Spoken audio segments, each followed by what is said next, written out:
KWAP 5G, but you're welcome. You're welcome. You're very welcome. So you come. Awesome. All right. See ya. Bye bye. All right. Bye bye. Is that the one you said that was wrong about that? You can trust me on that. I don't know what it's called. The lady that was telling you about Trish in their activity. And she's decided she's about ready to have one for the stress, so she's just going to leave. I guess they go down there and the architect's working back. She's so much for that. Right. It's up to you. So that way when we hand them out, yeah, we'll hand them both files.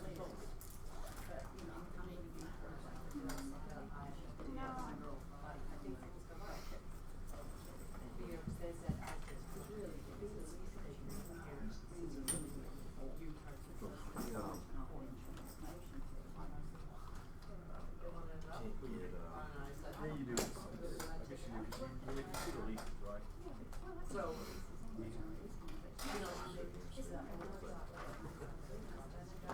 Thank you so much. I appreciate your help.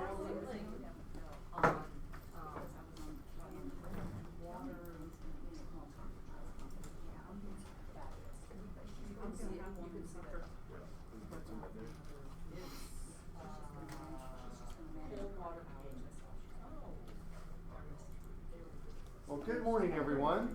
Good morning. How are y'all this morning? Hope you're having a good day so far. My name is Mark Durden. I'm a real estate appraiser with DS Murphy and Associates, and today's class, it's a 3-hour CE class for you guys. It's understanding values in this crazy market. Anyone guess when we started teaching this class? 2009. Yeah. Good guess. We keep updating it, but that was definitely a time when it was kind of crazy, wasn't it? Was anyone not in real estate at that time? Oh, wow, so a good number of you. Okay, well, welcome to the club. First of all, are there any veterans here? Okay. I have a coupon, and I always want to make sure that I give at least one to the veterans of the group. So, thank you for having me today. This has become actually kind of my favorite part of my job. This is always fun. I enjoy interacting with you guys and learning from you guys. I'll probably learn as much from you as you will from me today. Again, today's class is understanding values in this crazy market. I see some familiar faces. Is there anyone who has not had one of our classes before? Okay. Well, our classes are very informal and they're very interactive. So, if you have a question or a concern or an answer, just raise your hand and we'll get it taken care of for you. This is one of 4 classes that we offer. Our first class is called Mastering Appraisals. In that class, we talk to you about how to read the appraisal. What do you do when you get the appraisal back from the appraiser? What's the first thing you look at? The value, yeah, the price. What do you do if it's what you think it should be? Your head on it. Say hallelujah and You're compliment. happy? There you go. What do you do if the number is less than what you think it should be? Say, oh crap, here we go. Yeah. Well, you probably start looking through the report, don't you? Yes. Well, the purpose of that class is to show you where to look and what to look for. I'm going to start this. We'll sign in and we'll let you get your credit. The next class, and I've done this class a couple of times for you guys here in this office. It's called the Appraiser's Field Trip, where we go to one of your listings and we go through the appraisal process. It's a lot of fun, actually. The first hour we talk about the research that we do, what we look for as far as comparables and where we look. The next hour we actually take you through the house as if you were doing the appraisal. Kind of get to see the house through the eyes of the appraiser. What's important, what's not important, things like that. In the third hour, we actually come back and put it all together. We look at the comps, well, the possible comps, and then see if they're good comps. What makes a comp good? What makes a comp bad? Why would I eliminate one comp and not another? Things like that. We don't actually do an appraisal because it actually takes a good bit longer than 3 hours to do an appraisal. So, but we do kind of go through that process. And so, this is our third class that we offer. Our newest class is called the Appraiser's Guide to CMAs. And actually, I've taught that class here before too. Some of you may have taken that class. We actually, in that class, we give you a copy of our Little Red Book of Adjustments. So it's a good class to take, very informative. We talk about how the CMA and the appraisal end up in the same spot, usually, somewhere close to each other, but we get there very different ways. And so we talk about how that happens, why that happens, things like that. So, that being said, let's go ahead and get started. I've been appraising since 1991. I'm from here. I grew up in Marietta, grew up here, went to Wheeler High School way back when. But actually, I started appraising in Charlotte, North Carolina. I moved there in 1990, right before my wife and I got married. And lived there for 7 years, started appraising in 91, moved back home after we had our first baby. And someone asked me how many appraisals I've done in that amount of time, almost 26 years. And I've estimated it's somewhere between 18 to 20,000, which seems like an awful lot. But the beauty of it is there's always something new that you haven't seen, isn't there? That's kind of the beauty of real estate. So that's what I like about it. Is anybody else from this area? Is there other natives? Not very many, but good. I was always curious. Scott Murphy is D.S. Murphy. He started the firm in 1997, and he was all by himself at the time. And we have grown into the largest appraisal firm in the Southeast and one of the largest appraisal firms in the nation. We have offices scattered around the Southeast. We also have offices in LA and San Diego. We opened about a year ago. And so a lot of growth going on at D.S. Murphy. We have experienced staff with geographic core competencies. What does that mean? Well, that means we know the areas where we work. Nearly all of us, I'm sorry, I should have introduced. Clayton Cole is here with us today. He is also an appraiser with us. He and I work together, and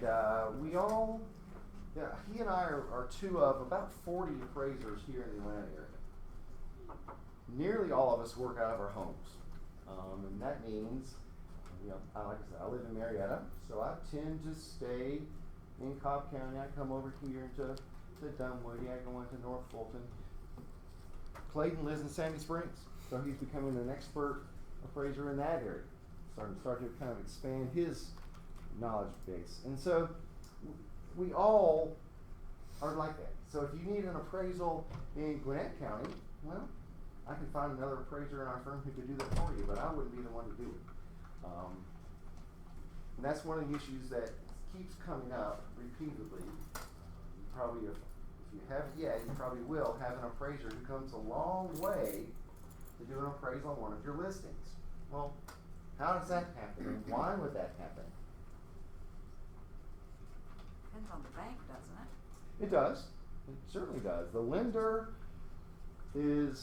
they're not actually deciding that. We're going to talk about that, but there's a process that we all have to work under these days, and that's not. But we're going to talk about that as we get there. How many of you have had one of your appraisals, one of your transactions rather, come unglued because of the appraisal? Okay, there's 4 of you, really? Well, if you didn't raise your hand, the good news is, in probably the next year, you will be able to raise your hand. Unfortunately. But that's one of the reasons. And that's why we've stressed that point. We all work in the areas where we know. Also, we're well versed in all types of valuation assignments. Actually, we've recently added a full slate of commercial appraisers to our firm. So if you have a commercial client who needs an appraisal, then we can help you with that too. Today's objectives are to talk about the major areas of the report, identify the red flags that are there and where to look for them, and also effectively explain the information in the report.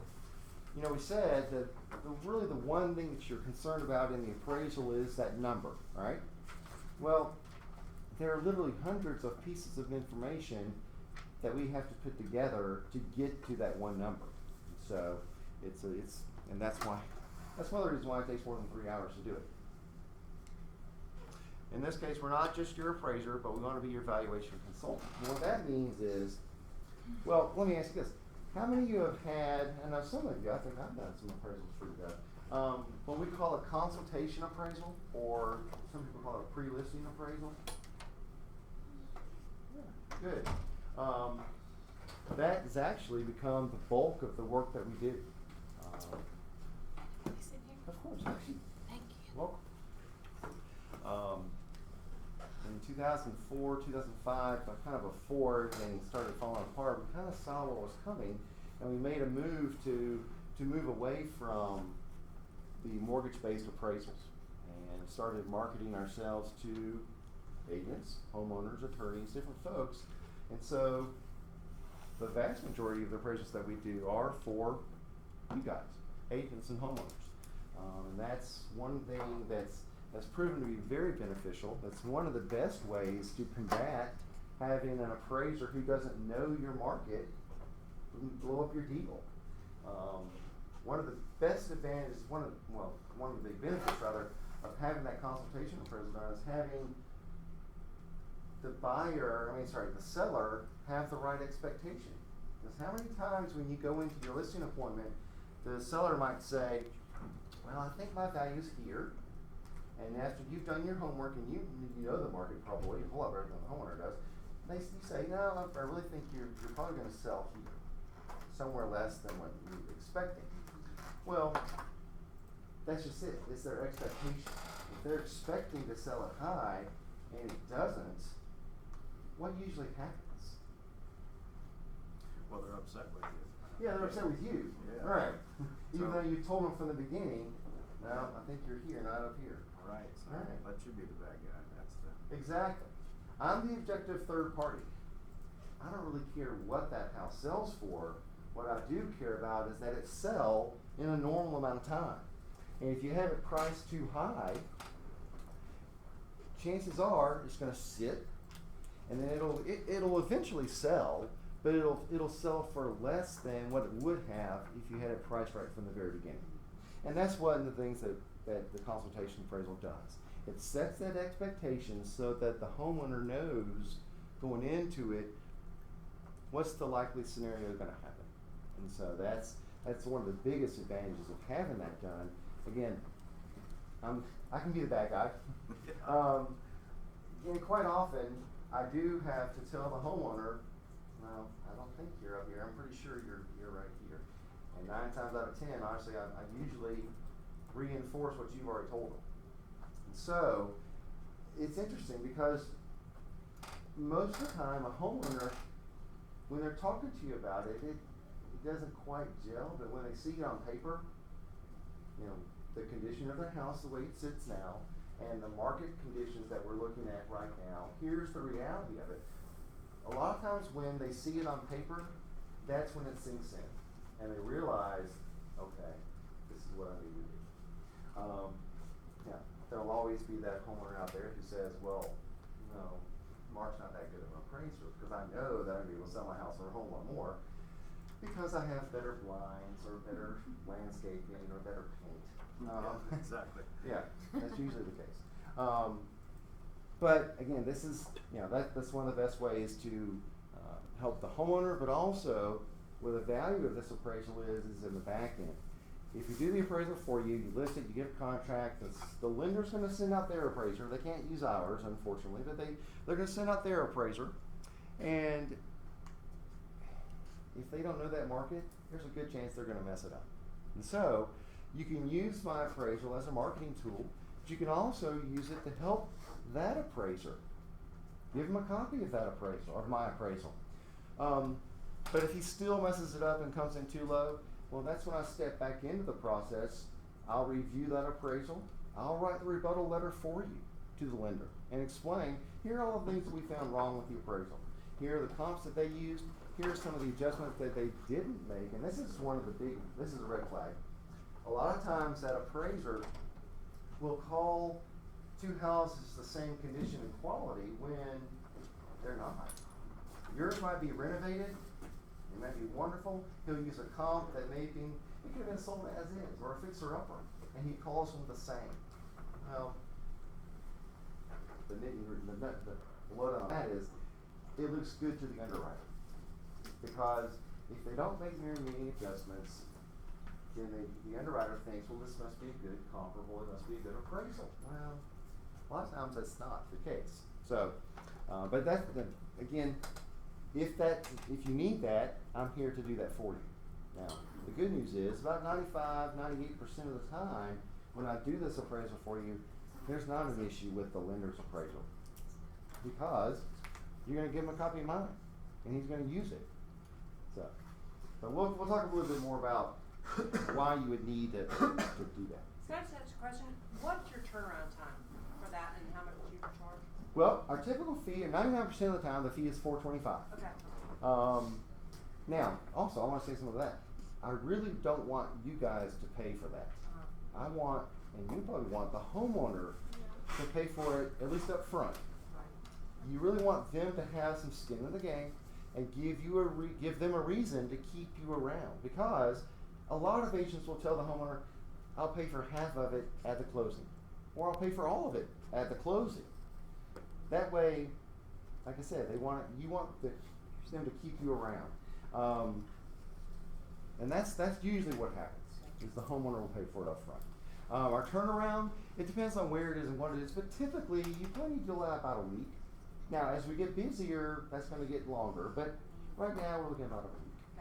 So, and also, like I said, if it's one that, actually a lot of agents will call me, and if I can't get to it in their amount of time, the beauty of it is, like I said, we're 2 of 40.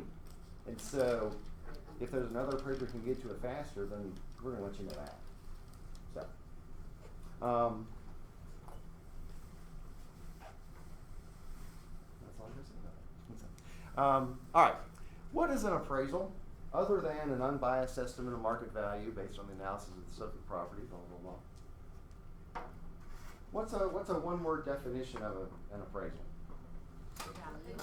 Value, I'm sorry? Opinion? Opinion, yeah. It's just an opinion. And I'm pretty sure we all have one, right? Well, wouldn't that kind of lead you to believe that the appraisal is subjective? Yeah, it's very subjective. Now, there are parts of it that are objective. There are certain facts about the subject property that they just are. Now, that's one area in the report where you probably want to verify the information. A lot of times, when I review an appraisal, they might say that there were, this is kind of an egregious error, but they might say there were 3 bedrooms when there were actually 4. Again, you would think they would get that right, but not always. So, that's something you need to be aware of. We'll talk a little bit more about this later too, but talk about basements, and how appraisers handle basements, how we treat basements. But that's actually the most subjective part of the appraisal. So we'll talk about that as we get there. Value is seen differently by different people, right? Well, you've probably seen this before, but I like it. Here's what your buyer thinks of the property. Here's what you think of your home. And I think we're all probably a little bit guilty of thinking more of our own home than anybody else would, and that's fine. The lender, they're not so impressed, and the appraiser, they're just really don't like the house. And the tax assessor, they think you live in a mansion. But the point of this is, value is different to different people. So, is there one number that each house is worth? No, not at all. When I do a consultation appraisal for you, though, the form requires that I put a number on the report. Well, a lot of times the homeowner sometimes they get a little fixated on that number, and they think that that's the only number you can sell that house for, or that's the only number it'll appraise for. Well, that's not true, because if you list a house, let's say for $250, and the appraisal, let's say the appraisal came in at 235, and you listed at 250. Well, does that mean that 250 is wrong? No. No, not at all. Because you might find a buyer in the first day that loves that house, and they'll pay you 250. Or you might find 5 buyers in the first day who love that house, and then you start a bidding situation. And then you might actually sell for more than 250. So, does that mean that that's wrong in relation to the 235? Does that mean that the 235 is wrong? No. No, not necessarily. So, value is very fluid and changes all the time, and so that's why there's a range. And also, when I send this appraisal, yeah, the report has a number on it, but I tell the homeowner, this is where I think I give them a range of value, and that way they understand a little bit more. Okay, I should list it here, but I might get more, I might get less, but it's somewhere in there, not a specific number. Appraisers do have to be licensed, just like you guys. Actually, I'd like for Clayton to talk about that a little bit, because he is in the end of his process to become licensed, and so it's become not arduous, but it is a process that you need to consider carefully before you go down this path. Clayton, you tell them kind of what you've done, your path to get to this point. Mark's accurate when he says it's kind of a long process and drawn out to get to the point where you can actually stand up here and teach classes and actually have people work underneath you as in a supervisory role. But you need to have a 4-year college degree now.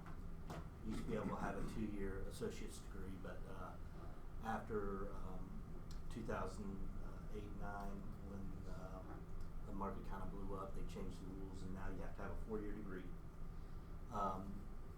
For most people, you need to have take another 100-hour training course and pass those before you can become registered. At that point, once you're registered, you can go out with a supervisor. He has to see every home that you are involved in. So really, the first 6 months or so, you're essentially tied to your supervisor. Wherever he's going, you're learning the trade. He's teaching you what you need to know in a hands-on capacity. When he feels comfortable with your abilities and whatnot, they'll start giving you a little bit more leeway. He still has to see everything, but you get to write up the reports, you get to do everything. He still needs to approve everything that you've done and essentially sign off that says that, because he's going to be the one taking responsibility for it. At the end of what it's termed no less than 12 months and no less than 2,000 hours, you can become licensed. That requires another 60 hours worth of course material that you have to take and pass an exam again. And at that point, like Mark said, you're generally a year to a year and a half in, depending on the amount of hours that you've built up over that time. Again, another year. It's got to be 1,500 hours this time, and again, no less than a year. You can get certified. Again, it's another 60. Actually, this one is 75 hours worth of course material and another exam. And the process keeps going up until you can be certified residential, which is what Mark is. So it's long, it's drawn out. They've made it a little bit more difficult because I think they felt maybe there was some collusion going on. Most of y'all that are around for back in 2008 and earlier probably experienced some of that in one form or another. But they've really made it a strenuous, arduous process to go through to make sure that it's something that you want to do and not something you're just looking to do. Yeah. Before all the changes took place, we actually had appraisers who would appraise in the spring and summer and then go do something else in the fall and winter. Now that was 1990s, 1980s, way back when. But when the SNL savings and loan, SNL debacle happened in the late 80s, that's when the federal government decided, we probably need to regulate appraisers. And so that's what started the process. That's actually when I first started appraising. The step to become certified is optional. You don't have to do that. Well, let me take it back. If you work for D.S. Murphy, it's a requirement, but every other appraiser for the state is not required to become certified. And so it's always probably a good idea to find out, just what is your appraiser's license level? How long have they been appraising? If they've been in the business for 10 years and they're not certified, that's probably a red flag. So, certified general appraisers are commercial appraisers. So. Oh, also, I meant to say, Scott is the chair of the Georgia Real Estate Appraisers Board, and one of the issues that they're trying to tackle is the fact that there are very few appraisers coming into the business. And you see this line represents certified registered appraisers. That's just plummeting, and we're still having fewer and fewer come into the business. One of the ways to remedy that is to introduce this at the college level. For those folks in college who are considering real estate or specifically being an appraiser, there's a move to actually teach the pre-license courses while they're in school. That way they get that under the belt before they get out of school, and then they can kind of hit the ground running.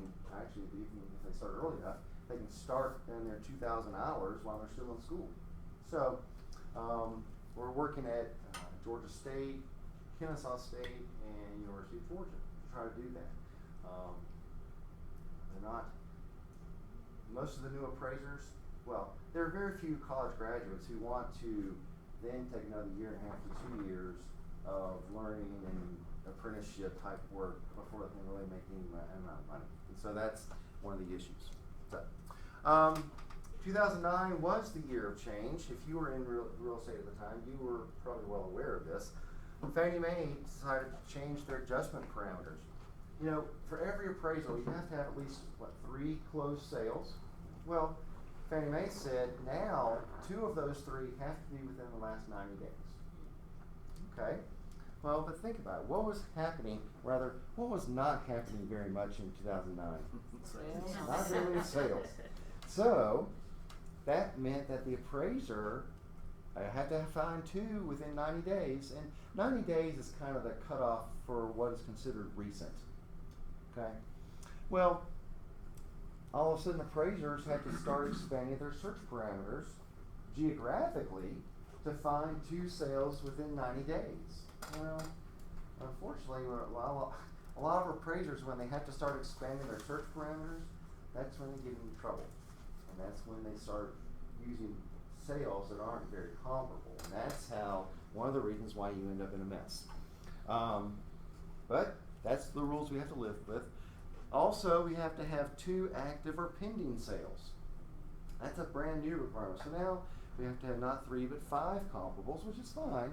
But why would we necessarily need to look at actives or pendings? What are they going to tell us? Because we can't base our value on that, can we? A little bit. I mean, you got to see what the market's doing and what people are thinking. So, I mean, it's a good comparison. Exactly. Those pending sales especially are going to be the ones that are going to show you or give you an indication of where that market's going. What kind of trend should you expect? Let's say you have a subdivision and all the sales are 250 to 275, but the actives are 260 to 290. The pendings are listed kind of in that range too. Well, that might give you an indication that it might be heading upward. We don't know that, but it's at least an indication that it could be. To what extent is it going to impact your value? Because I've had one of the subdivisions that I farmed, the within 90 days, it was a 1-bedroom condo. They were selling, the last one that sold was 119. We were on a contract for 132. Yeah. And it was a multiple offer situation, and we just kind of, they gave us 130. Yeah. And that was the appraiser said yes, 130. yes, it appraised for 130, and that was still a jump, right? So, but then obviously people are just trying to get even more and more because there's a demand. So how do you, how can you work with I know the appraiser is not really going to listen or whatever, but I like to meet them on site. All right. Trying to tell them what's going on in the subdivision. All right. But I'm increasing. like there's a huge demand, but obviously the appraised values just take a little time to catch up. Oh yeah, you're right, because the appraiser It's is looking based in the on- past. yeah. And think about it, this time of year, where are we now? We're in end of January. So we're still kind of in the little bit of the doldrums of the wintertime, right? Well, we've already seen, and have y'all seen kind of an increase in activity a little bit? Yeah.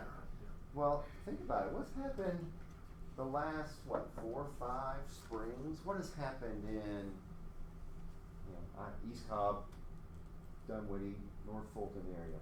Flurry of Lots of activity. A multiple flurry of offers. activity, right. So, if I'm doing an appraisal March 15th, and I'm looking back 90 days, what am I looking at? That's right. January. December, January, February. Wintertime sales, what do? They usually dip. Well, that's when, especially this time of year, is when you gotta look at those pending sales, when that flurry of activity is starting and picking up. Because if you think about it, if you wanna list your house or a client's house, and you're looking at what's happened in the past, because you can't ignore that, because the appraiser's gonna look at that. But again, look at what's happening now, because you don't want to base your list price solely on what's happened in the past, especially this time of year. So as more activity starts to take place, then you can base your list price on those pending sales. And that's one factor in this consultation appraisal we talk a lot about, a fair amount, because, and again, especially this time of year, that's when it's really important to look at those pending sales, because again, that's showing you where you're going, so, or at least where you might be going. So then, Mark, does the appraiser acknowledge the fact that I'm looking at a slower market in December or January and make an adjustment in coming up with a current appraisal? Well, they can, but that's hard to do, admittedly. And a lot of appraisers, unfortunately, aren't that good at analyzing a market and understanding a trend or understanding kind of where you are and where you expect to be. Again, because the appraiser's looking in the past. Right. They can't look forward because we don't know what's going to happen. And I wonder, this winter for us has been a little bit slower than the other winters we've had over the last 5 years. And I wonder if part of it is, well, it could be the election. This is an election like none other in the past, and so maybe that has caused some reservation, because a lot of people may not, I don't know what's going to happen, I might pull back. There are a lot of things, and that's one thing about real estate, is that any bit of news usually has an impact on our business, and it doesn't even have to be real estate related. What about when they announced that a new a headquarters for whoever is moving to Atlanta? Well, that's usually somewhat of a boom for us. Well, the opposite is true when a corporation moves away.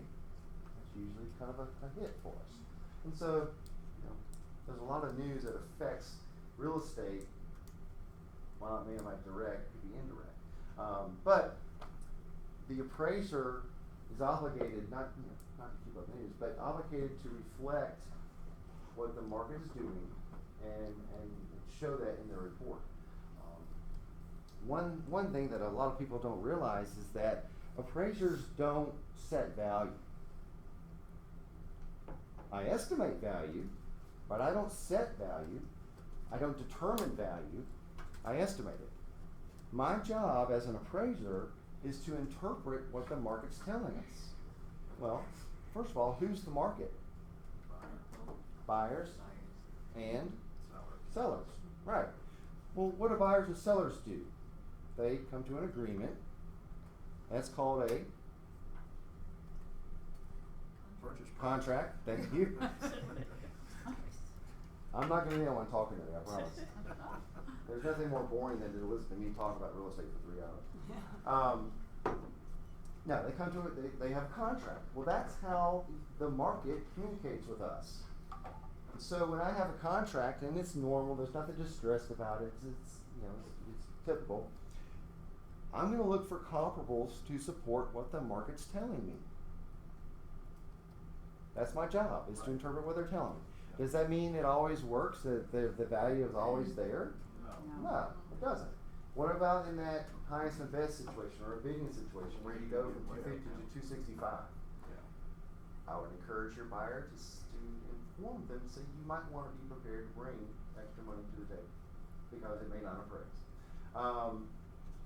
But I'm going to look for comps to support that 265. Like I said, it doesn't always make sense. And one of the reasons is, and I hate to say it, but whenever an agent tells me, oh, Mark, this is going to be an easy one. This is slam dunk. That's when I get worried. It is, because most of the time, historically, those have been the hardest ones for me to do. A good example, I just appraised a house. It's a ranch on a basement. It's been renovated. These folks came in, they bought it cheap, they put some money into it. It's nice. Hardwoods, granite, all this stuff. Well, it's in a neighborhood, or subdivision rather. This is the highest sale by far in this subdivision. The house across the street still had the LP masonite siding that was about, you could almost see through it. And the paint would just all rub it off. Well, I couldn't find any comps to support the sales price. So I called the agent. I said, what do you have? How did you price this? Well, she sent me 2 sales. They were both 2 stories on a slab. Much newer. And in similar condition, Right. but 2 different markets. Yeah, well, they were very close by also. And I'm sure that agent thought they're close by. One was very recent, one was not as recent. But and they were in similar condition. They've been renovated. 2 finished floors. Yeah, a 2-story on a slab is not comparable to a ranch on a basement. And so, unfortunately, it came in low. There was not a comp out there that we could find to support that sales price. So again, that's a lot of times when the agent tells me, "Oh, it's gonna be easy," I'm not always sure about that. How do you handle like a new construction home right smack in the middle of an old neighborhood? Well, Like say there's one lot that they just tore the Yeah. house down and put new construction in. well, that's happening all over, not all over, but a lot of places. You have to compare it with other new homes. Okay. Because, and this is how how appraisers look at it, as if we were the typical buyer. Well, the typical buyer for that house isn't looking at those older homes. They want a new house, and so that's what they're looking at. But you also have to compare it with new homes that are in a new subdivision. Because not every buyer who wants a new house wants to live in an old neighborhood. So you have to look at both. What if you're appraising the biggest and the best house, or you're going to list the biggest and the best house in the neighborhood, or subdivision of it? Well, you have to compare it with other homes in that subdivision, even though they're not as big and they're not as nice. Because of where they are, the sales in that subdivision are having an impact on this house. Well, beyond that, you can't just use those, because those aren't really comparable. But you use them because of where they are and their location. But then you go outside of that subdivision and find a bigger, nicer house to compare it. Have you ever been in a neighborhood where the existing homes are going for more money than the new homes that are being constructed? No, I haven't actually. Wow. Is there such a situation? What? Where? Litchfield and Roswell. Existing homes are going for more than the new construction? I've never There's a heard of pretty it. wide range of prices. isn't Yeah, there? Litchfield 100 is a pretty wide range, but Yeah. It's a weird neighborhood. oh, interesting. I think that's, Yeah. they did that they're doing that new phase back there. Uh-huh. Fisher Is it a Homes, different is that builder? right? Like different quality or something that's causing the new The, construction to be the new homes are Fisher Homes? I think so. I think Fisher Homes bought a. There's one, I know his first name of a builder, but I don't know his last name. His first name Is it FISC? Yeah. 400,000. So they're. But, If- but there's one part, the overlook is what. Well, overlooks yeah. A lot of new homes there. So. Is Fisher building in the overlap? No, there's new homes being built on One Pro, which is right, Alright. it's still considered Litchfield, and those are Fisher Those are, yeah, homes. that's a different, Yeah. that's the whole new Part of it, right? It's right off of the, it's right off. Well, no offense, but if it's Fisher homes, that's probably why existing homes are selling more than new homes. I've appraised a lot of Fisher homes, and they have a niche market. They do. Yeah. I don't think the one looked at, yeah. That's interesting. Wow. Like I said, I've never heard of that kind of situation, because typically, new homes will set the ceiling for values. All right. Talking about more changes in 2009. Fanny May changed adjustment parameters. They also made it so that the supervising appraiser has to accompany the trainee or the registered appraiser everywhere they go. Believe it or not, before this, there were supervising appraisers who had 10 or 12 registered appraisers working under them, and there's no way you can supervise that many appraisers at one time and do a good job at it. Because again, they specifically said supervisor has to see the same house. Well, what's happening is before that, the supervisor would say they've seen the house, but only through the photos that the registered appraiser took. And so that wasn't going to work. So they changed that. They also said that supervisors can't have more than 3 registered appraisers working under them, which is good. Now, let's talk a little bit about your interaction with the appraiser. If the appraiser calls you to do the appraisal on your listing, what's some good information to know about that appraiser? I was asking if they know the area. If they know the area, right? Sure. Live near that's the important. area and you Sure. know it. What else? How long have you been doing it? How long have they been doing it? Because if Clayton calls you and you ask him, hey Clayton, how have you been an appraiser? He's going to say about 11 months. Well, that's fine.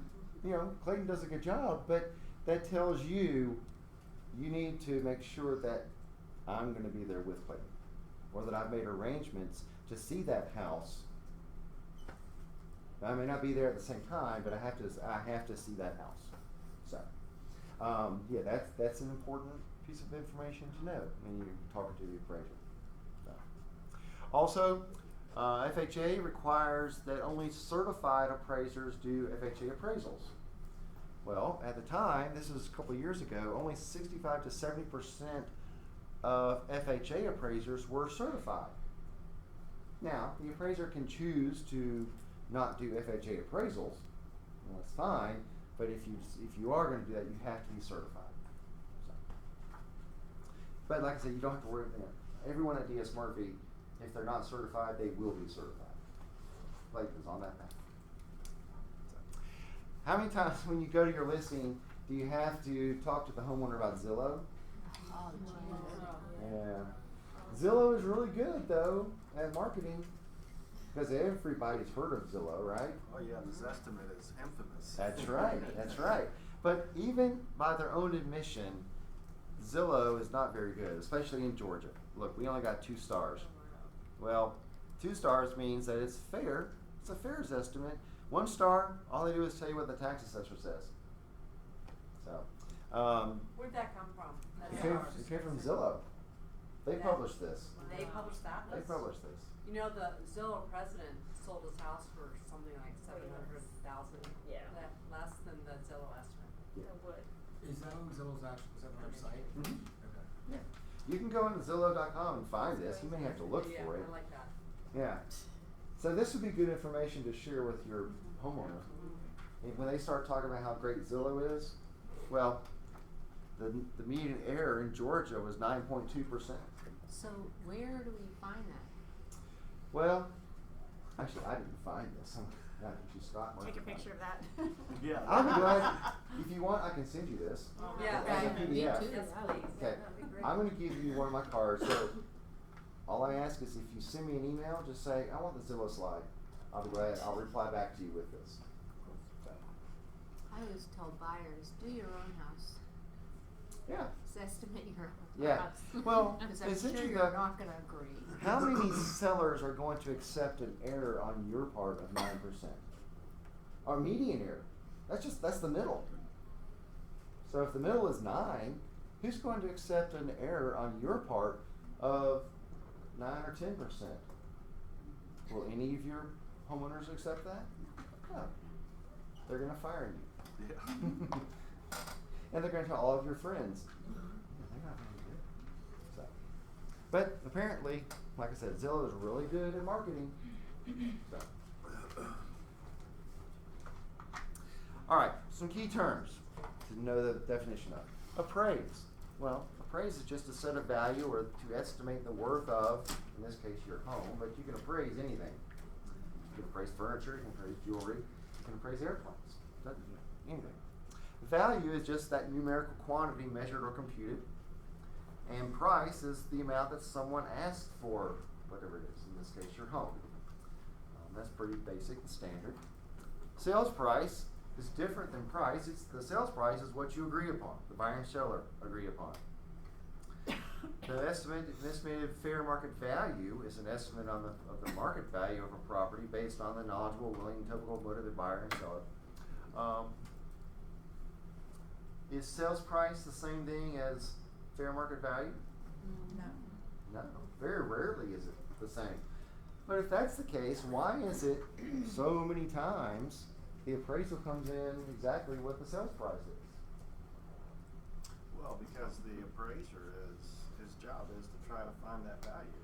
So, I mean, I would think that the reason that it comes in so close is his objective is to find, he has the contract price, and he's trying to make sure that he can find comparables that match that. Or hopefully we're going He's off not the same trying to make it information, worth right? more or less, he's trying to make it worth that.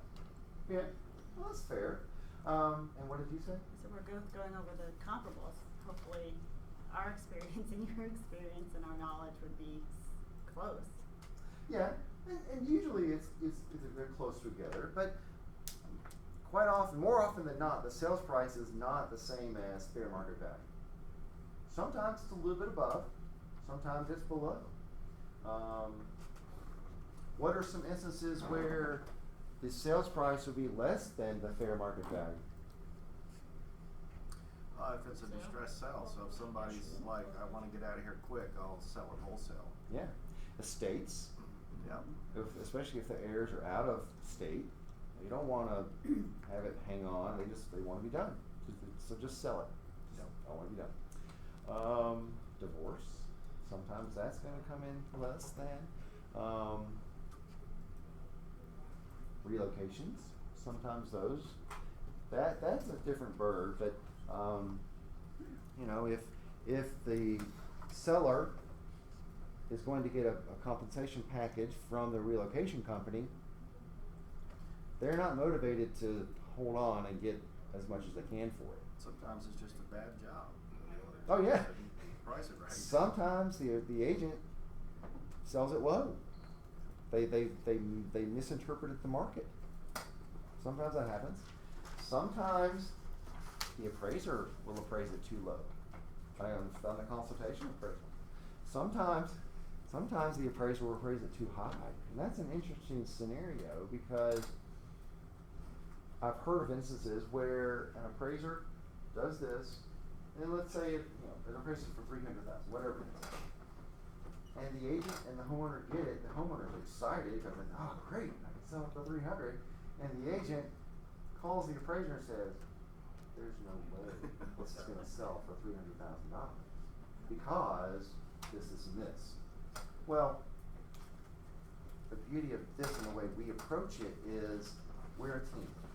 Like I said, we're an evaluation consultant. I'm a firm believer that between you as the agent and me as the appraiser, we can figure out what that house is worth and what it's going to sell for and probably how long it's going to take. But if we don't talk about that, I might miss something. And so you have a lot of information as an agent that you may not realize that you have. There's a lot of information that appraisers have to kind of infer from the market or from your listing, reading through the listing, looking at what you've said about it, looking at your pictures. But sometimes appraisers lose sight of the fact that they're appraising more than just square footage and room count. You might have the square footage and the room count to support a value of 300,000. But if your house is boxy, Stucco. or if it's stucco, or It's not gonna show well, it maybe smells. maybe your homeowner has 7 cats. Yeah, that You've been in that house, that'll haven't run you? you out of there. Uh-huh. Yeah.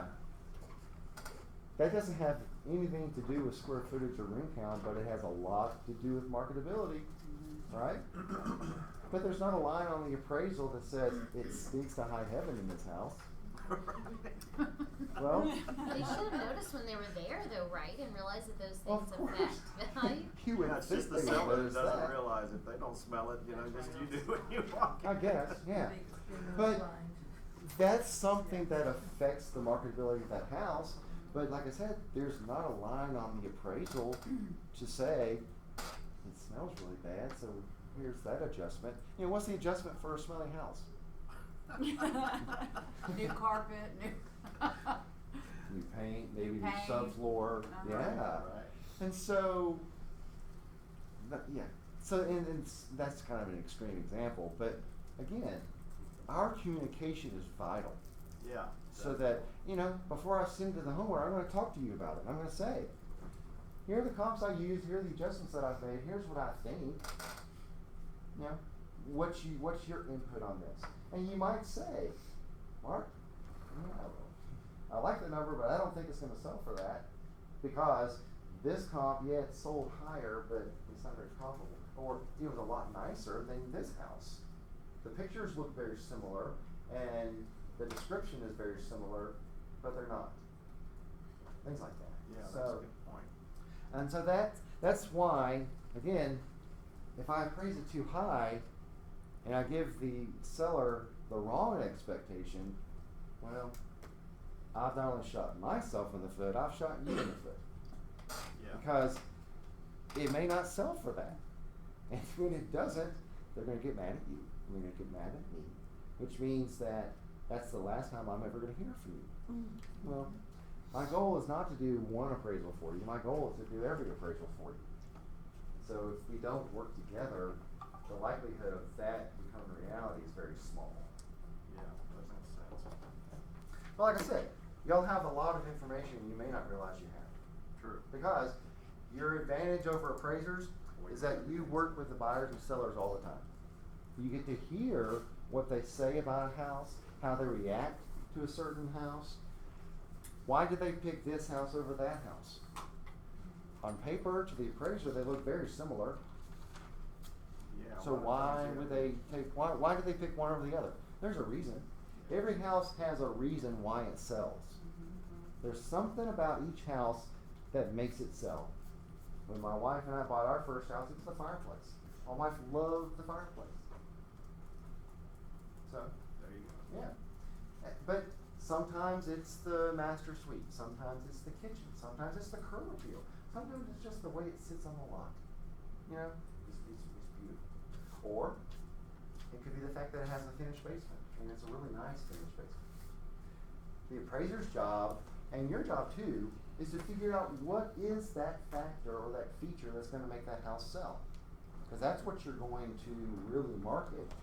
And it's up to the appraiser to figure that out so that the comparables that I'm looking for have something similar. Yeah, makes sense. All right, factors that affect value. You all know these, and we probably talked about these before, but it's worth repeating. Consistency. Well, if you have a subdivision of colonial style homes, traditional 2-story houses, and then you have 2 or 3 contemporary homes, either the cedar with 45-degree angles or a modern home, well, those homes those are going to suffer in value compared to the others because it's not consistent throughout the subdivision. Or you have a subdivision of all homes that have a lot of deferred maintenance. And then you have one, they've maintained the house, it's nice, they've done what they should do. Well, these others are going to pull them down. Yeah.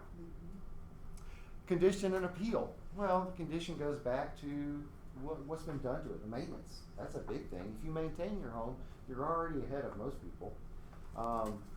But maintenance items don't necessarily equate to increased value.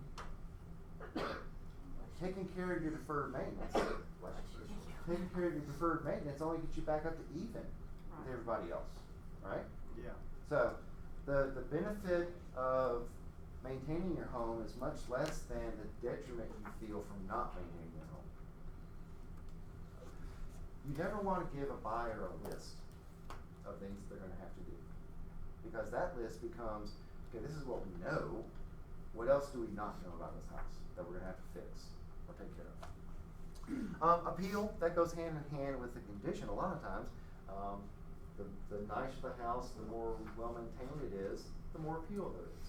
Now, that's not always true. You can have a certain location or an area that's very much in demand, and the appeal is the location and not necessarily the house.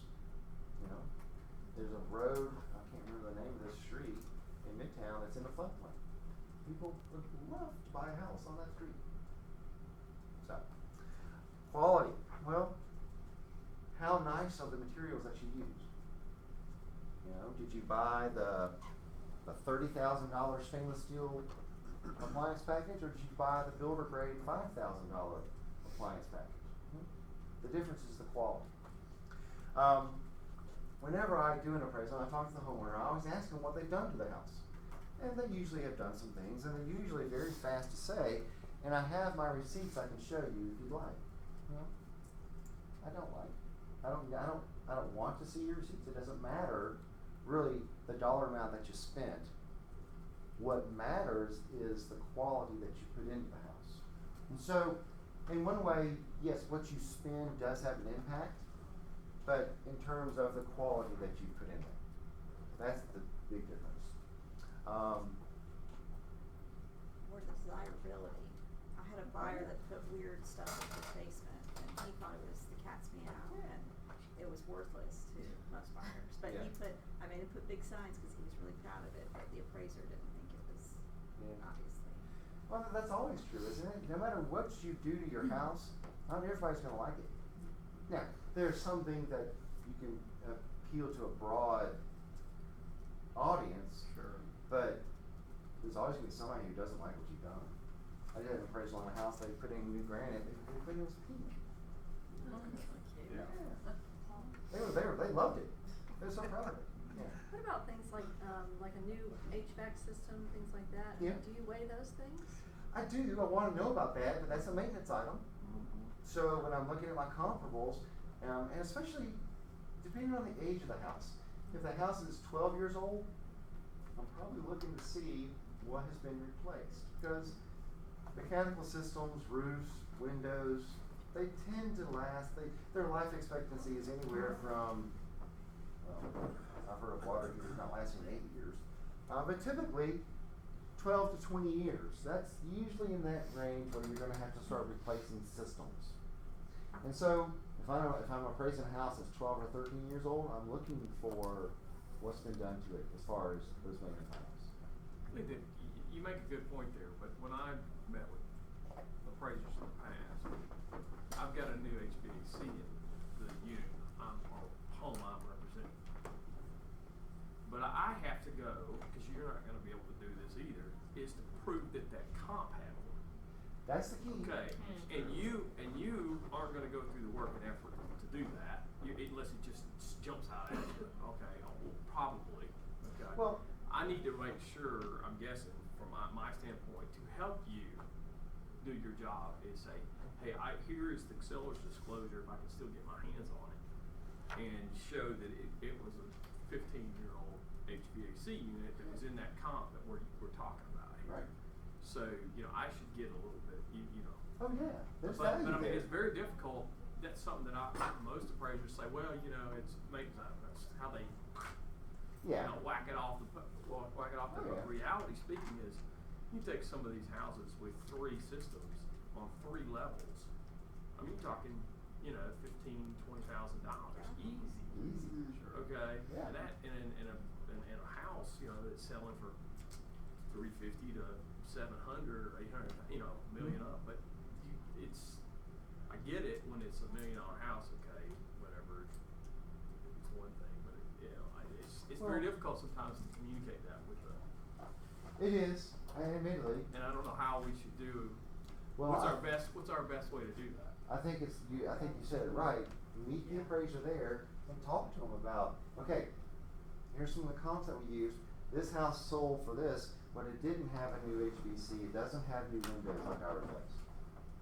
Yes, you gotta give us some more, I mean, we need, cause a lot of times that's what you're trying to work. Oh yeah, you're up against that. Yeah. And then and you luckily get the same numbers you got the other one gets, but you can't, you're trying to push it another couple But thousand. it doesn't always work though, because I've just went through Yeah, it this doesn't last work. year, and I printed out all the listings, I had my notes on them, some of them I had been in, I put, I had a list of all the improvements that my client had made, including new HVAC and some things like that, and they wouldn't give her anything on it, they didn't give her anything.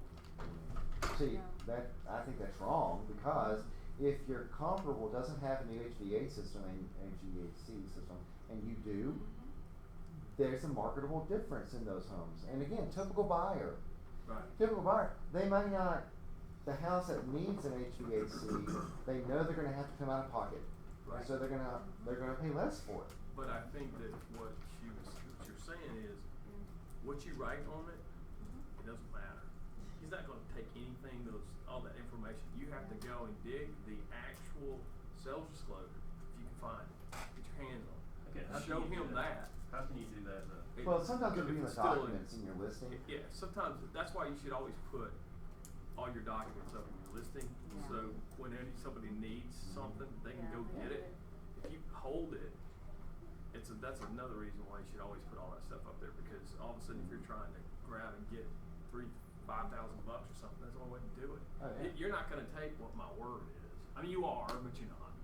Yeah, especially when it gets down to the wire like that. I'm saying, but if I give you saying, hey, look at this is a 30-year-old HVAC unit, then you have to cause if we come back around, that's gonna come up. Oh yeah. And you know it's gonna come up. Oh yeah. And there's proof here, not just a But it's sheet of paper. also, is everything else the same, is that the only difference? Because, That's true. Well, Right. And he's gonna take, and they're they gonna take had all of it granite, too. we Right. didn't have granite, Right. so it's like. Or did you pink granite? Well, Right. exactly. Right. Like I said, those folks were so proud of that new granite. They loved it. Right. It's- Try a Mary Kay wrap or something. Yeah. Yeah. So, I tell you what. Let's take a break. This is probably a good spot. Then we'll come back and we'll talk about your interaction with the appraiser and what's I just important, thought what's it was- not important. It is 12:04. Can you guys take us? I'm sorry, 11. I realize I have time. My kids start. Can you guys take us? Let's do 10 minutes instead of 25. Can you guys do that? Yeah. Okay, 10 minutes. Alright, and I need So to sign if you, that. it's not. Oh, yeah. Are you good to get on the web?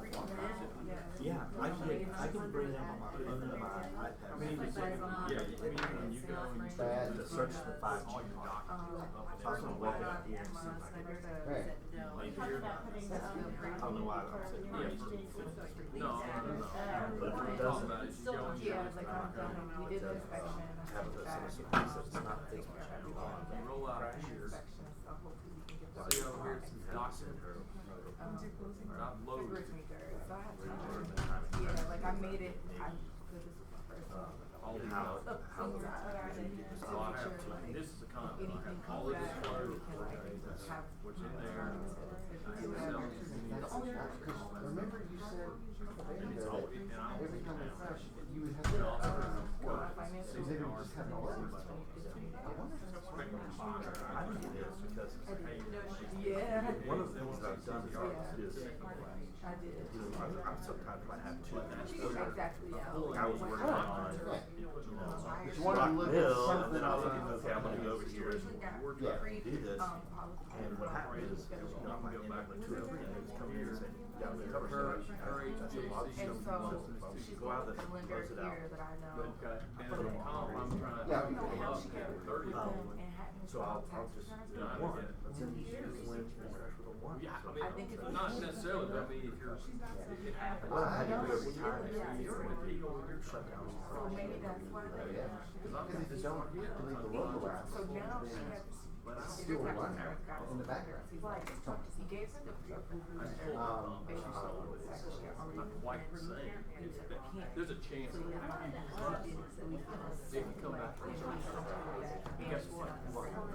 Final problem, they don't have extra money. And so now we're and I finished her some concerns. Yeah. People, Well, you didn't think it would take every appraisal that we do a market analysis to figure out what's happening in this market. Is it stable? Is it booming? Is it declining? No, I thought they were looking at this special just to help men out, like even though But it's good practice. It's I good. prefer, yeah, I'm just thinking about that. I laugh a little bit because years ago, we tried to make essentially time adjustments, that's what that is, to show when the market's going up, the only difference between two sales is when it's sold, it's time. And so if it's going up 1% a month, well then that's what you should adjust for. So the underwriter said, no, you can't do that. And then, when the market crashed, then they said, you need to start making negative time adjustments. But then when it turned back around, well then, yeah, then you can make positive time adjustments. Yeah, oh yeah. Yeah, they can come on route. Well, see, that's a lot, that's the area where agents and appraisers really not quite see eye to eye, because whenever the union comes out and says, hey, we're gonna close our sales, that doesn't mean that your house is up 2%, your house might be up 2%. Right.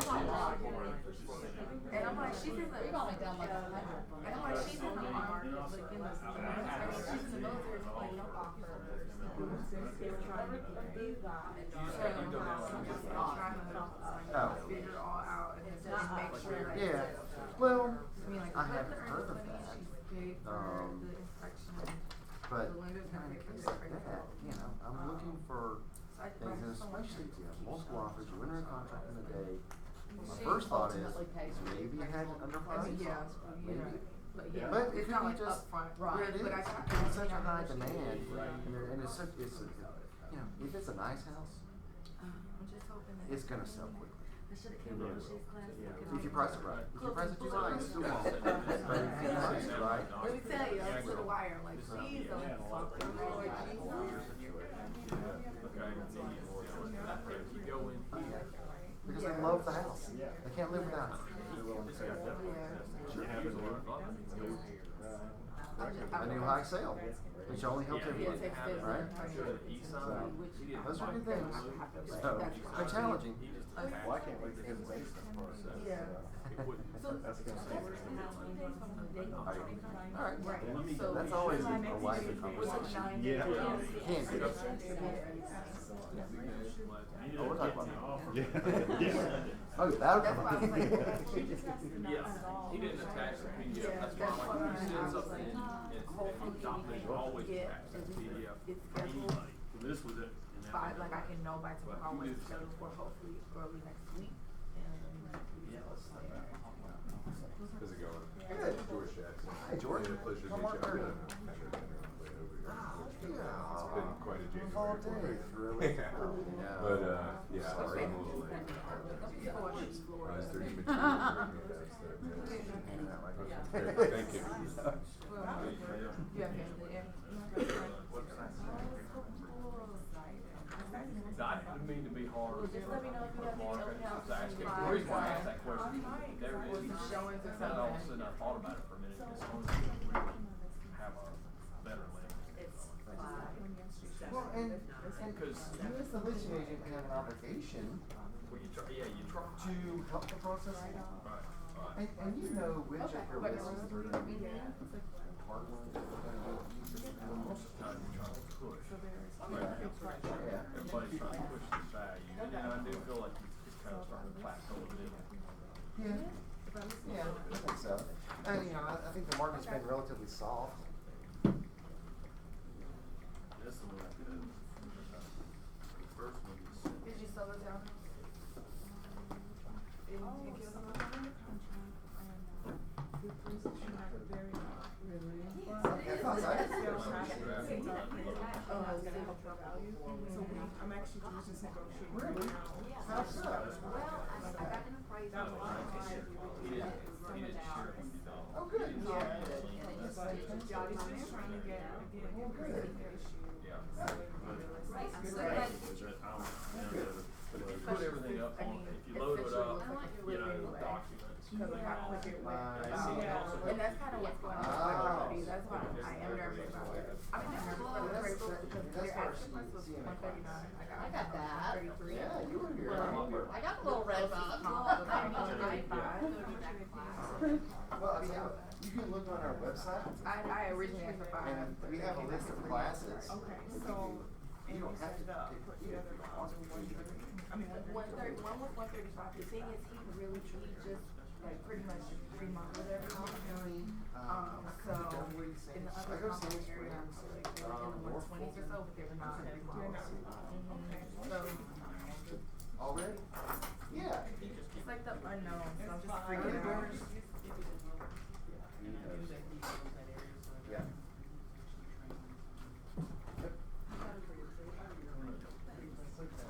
Did your client pay for it? Yeah, the consultation. The consultation? You did the client pay for it? I'm just curious. I'm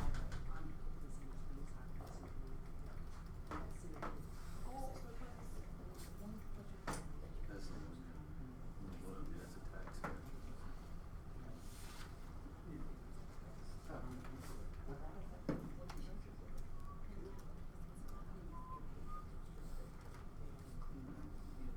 It's a current slump.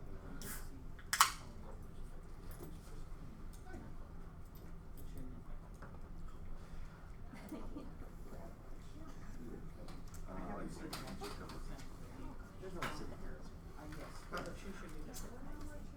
Alright. That's good. Like me, I'm home. Yeah. I'll go out. Sorry about that. Trying to make notes.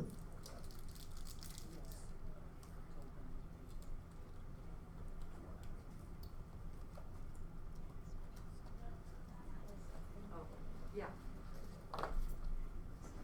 Okay. Oh, wow. Okay, well, Thank you. Probably not allowed. That's you. Correct. But we had to go, we had to be accompanied by.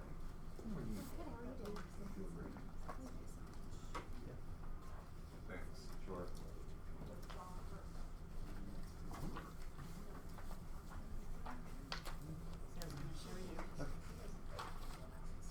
What's that?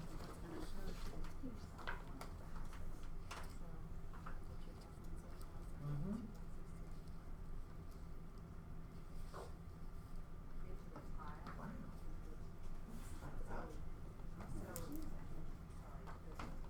It's a weird, is that Litchfield? I had a listing in there too, it's very, very bizarre, it's hard to price, mine was really expensive. House 2 doors down was $400.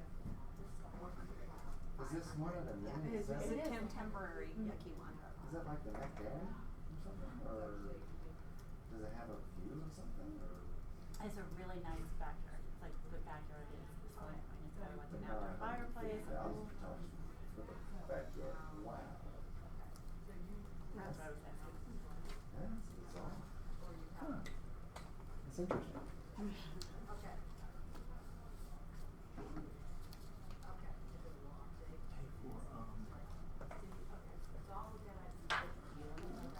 Hey, for, Mine was on Cold Harbor, yeah. Never sold. She was wanting 1.8 for it. No. It's one of the most expensive. well, the ones that were the same She GL overbuilt. or close to the same GLA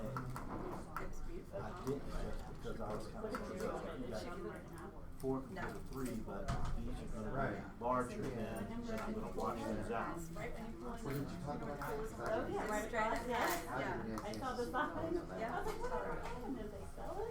In fact, my daughter herself had, crossed out maybe. Yeah, 'cause like on, There, so everything's So I fine. just showed it a million times, we had a couple contracts on it. They never sold, She drives a Jeep, right? they have a lot of cars. They have like, I don't know, she always rode one of the Porsche 4-doors, and then she also had an Escalade, and I think her daughter may have a Jeep, she's got 2 teenage kids. So I think they're gonna stay because the kids are going to walk, they're going to Knoxville High School, and they like it over there, so I don't think they're gonna move until they get out of school. It's a nice house, it's just the right there. Although it's great for the pool, I guess. Well, they have to. All right, why don't we go ahead and get started back? Did everyone sign in? Okay. Want to make sure.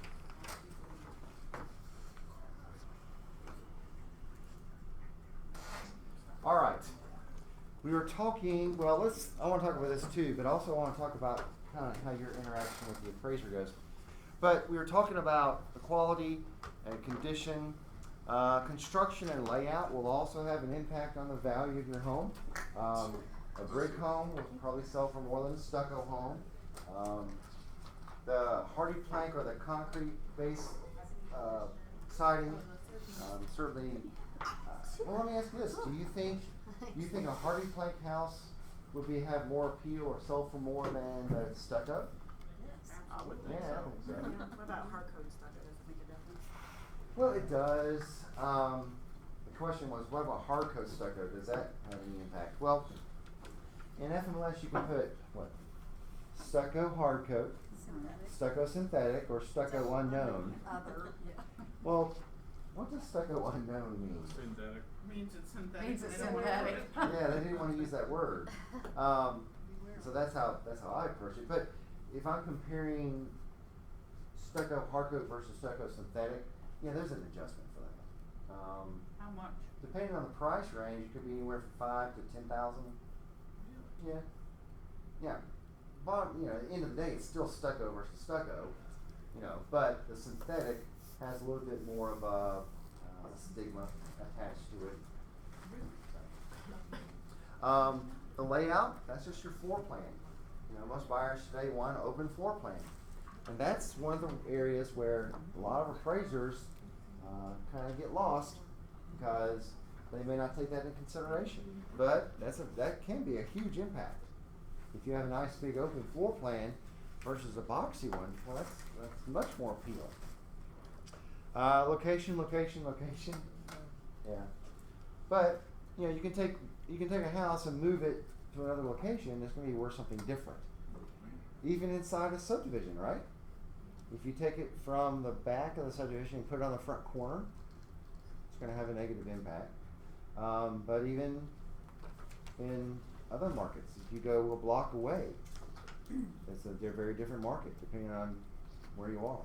What could the impact be from the back to the front with the same floor plan? Say you've got the same floor plan, but you're in the very front of the neighborhood versus the back of the neighborhood.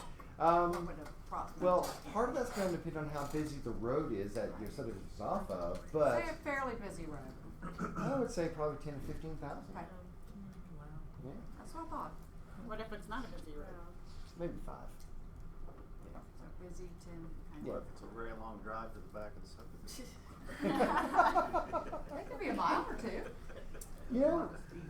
I don't know if you're aware, but in new subdivisions today, at least the ones that I've been in, you don't have a mailbox at your house. No. There's a mail. Kiosk. Yeah, and that's apparently to help the post office be more efficient, which is fine. But it kind of hit me the other day. I was in a subdivision and I was coming from the back and I was leaving, and it was late in the day and there were a lot of people coming in getting their mail. I thought, if you live in the front and have to drive every day to wherever the mailboxes are, I don't know, that just kind of, that hit me that would be kind of an odd, because you got to drive into the subdivision and then almost go back to the front to your house and stuff. I don't think that has anything to do So it's kind of odd. Quick question. Say it's a neighborhood and most of the homes don't have private backyards. But there is a cul-de-sac in that neighborhood that backs up to a private park that will never be developed. Do appraisers take that into consideration for They value? should. Yeah. There's a good example. There's a subdivision. It's the Gates at Glenridge. Glenridge and Abernathy. And it's a relatively high-end subdivision, gated, but there are a lot of homes in there, so relatively small lots. Some of them back up to Abernathy Road. Most of the houses back up to each other, and then there's a section of them, not very many, that back up to woods. Well, those are worth more because you don't look at your neighbor's house or you don't look over traffic. So that should be a factor that the appraiser should take into consideration. Again, typical buyer, if a typical buyer is going to pay more to live with more privacy, then the appraiser should reflect that. So, let's talk a little bit about how you can interact with the appraiser.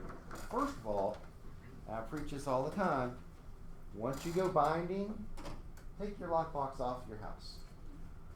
Because, who's coming to the house after that? Appraiser. And? You want a meeting, you want him to call you. The appraiser and the inspector. Yeah, I know what I'll do. Don't let the appraiser show up and use a lockbox key. When they call you, ask them, when are you going to be there? I'll be glad to let you in. Sure. If you don't do what you're saying you should do, should at a minimum change your listing to where it's appointment only, not vacant anytime access. Yes. That will at least have an opportunity that the appraiser will call you. Yeah. Well, yeah, that's true. If you don't, then he may not call you. Right. Yeah. There are some He gives you appraisers something. who are also agents, and they don't need the CDS code. That's right. Yeah. So- put a numerical lockbox on there and put call for the code. Yeah, there you go. We usually take it off after the That's what I do. inspection. Because usually the appraiser's after the Usually. inspection. Yeah, usually they want to get that Yeah, done to make get sure through the you're gonna, that you're part gonna go of it. forward. Right. So, but yeah, don't let the appraiser show up and use his lockbox key. But before that, when they call you and they ask you, hey, I'm Mark, I'm doing the appraisal on your listing, I just want to ask you about gaining access to it. What do you say? Well, I know what you all say. You all say, I'm going to meet you there. What do the majority of agents say? Good luck, here you go. Yeah. Oh, do you need the CDS code? Well, yeah, I do. Okay, thanks. Click. And so what do they know about me? Nothing. They know that said my name was Mark. That's it. And they've left the entire appraisal process to chance. So, instead, ask them when they're going to be there. And if they give you a window of time, from 1 to 5, when you're 30 minutes out, give me a call. Yeah, I'm free. I'm going to make sure I have this time available. That way, I can be there to let you in. Because, tell them the homeowner asked you to take the lockbox off. It doesn't matter why you take the lockbox off, just take it off. When you meet them there, but no, again, before you meet them, you're talking to them. And I hate to say it, but if you can develop some sort of rapport with that appraiser, your process is going to go a lot smoother. Definitely. It just is. Don't be like, what are you calling me on Saturday for? I just woke up. Yeah. Yeah. Exactly. Appraiser, just like you guys are human.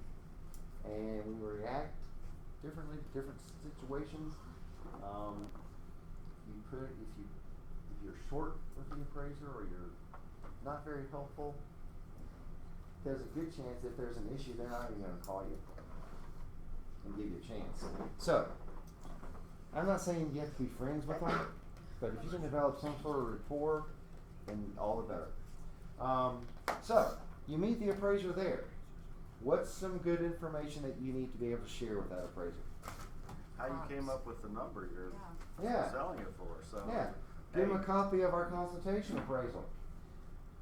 If that appraiser, I call them lazy appraisers, because they're always in a hurry. They're doing work for appraisal management companies and they're not making hardly anything. Or they're having to keep up, go faster. Well, they don't really have time to talk to you and to spend time with you. But give them a copy of my appraisal.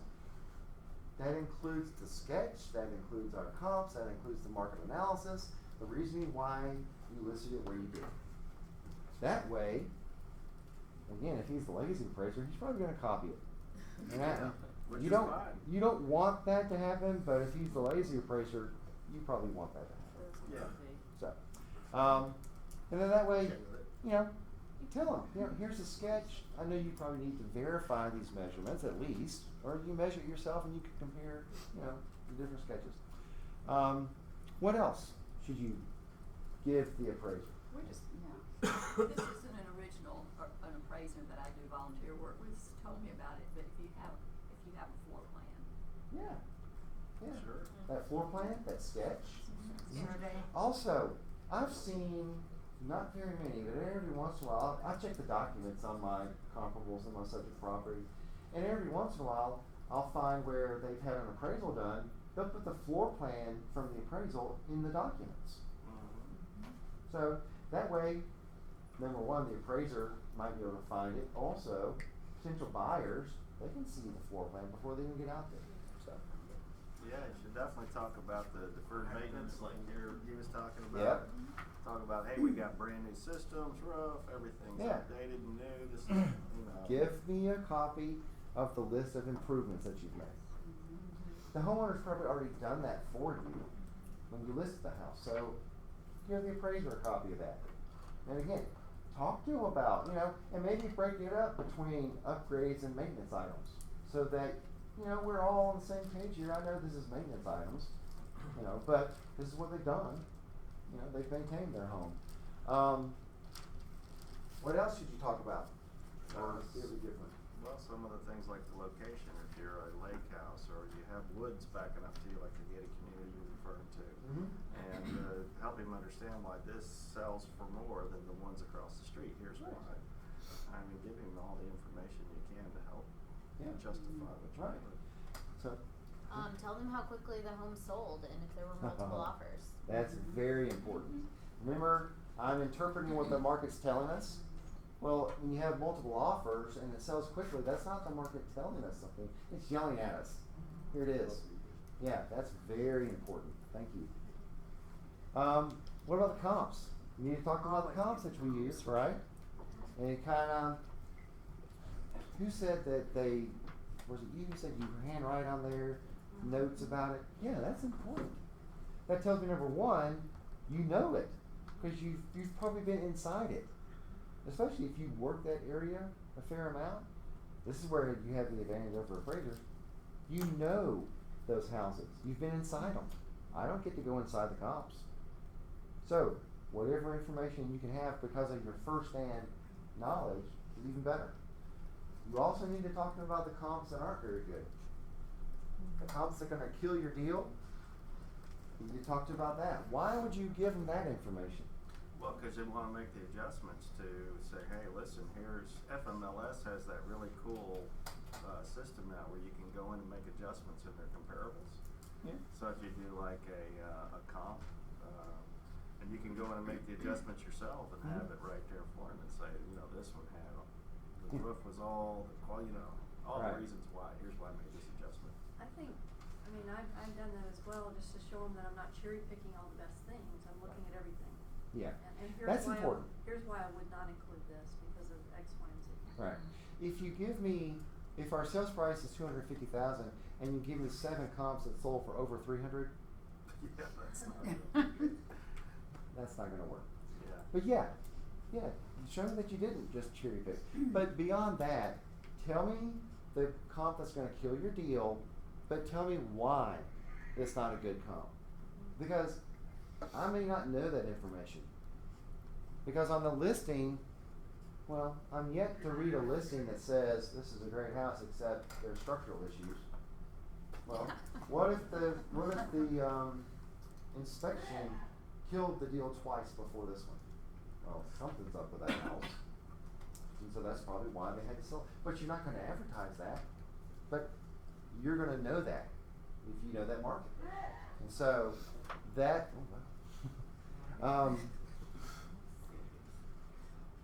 that is important information. Give me a reason to not use that sale. If I'm going to find it anyway, and if I don't know why it sold for less, I might think, well, maybe it's just a declining market. It could be a declining market. So I need to give me a reason to not include it. The lender's going to find it also, and if I don't include it, they're going to ask me why I didn't. We also put some houses that maybe didn't go through FMLS on there. We know this house sold, I know they can't really use them, but just for a value factor, this house sold for this, but it was not, it was for sale by owner or whatever. And well, that's a good point, because that happens fairly often where there are sales that don't make it into FMLS or MLS for whatever reason. If that's the case, the lender has told me I can't use that as a comparable because I can't verify everything about it. Now, you might give me the Alta statement, you can give me, you can swear up and down that it sold for this on this date. Well, if I can't confirm or verify the condition of the house, I don't know if it was a fixer-upper or if it was totally renovated. So I can't use it. So a lot of times, if you have a sale and you sell it like that, you decide not to put it in FMLS, you shot yourself in the foot. I had to use that reference twice, but it can be very detrimental. And oftentimes, that sale is a very good sale, and it would help the whole neighborhood or subdivision of it. And then, but because it's not verifiable, it's not going to help. So that's how you can interact with the appraiser. Obviously, you can talk to appraisers. That's, there's still agents out there who think you're not allowed to talk to appraisers. You can. You should talk to appraisers. Again, that interaction usually will set the tone for the whole process. Hey Mark, what about a house that sits up on a steep driveway? Like what do you take off for that? That's a good question. Like around $400,000. That's a great question. Typically, the steep driveway will be, that adjustment would probably be somewhere between $10,000 to $25,000. that's a big. Yeah. Now, I give you that range because it's not always the same. That's a very good question. Actually, the most common question that I get is, Mark, what kind of adjustment do you make for fill in the blank? No, I was going to be my next question. Is there somewhere we can find the common adjustments and the value that would be given for it? Well, it's in our little red book of adjustments. Let me ask you this. What is the very best adjustment to make for any difference? What number?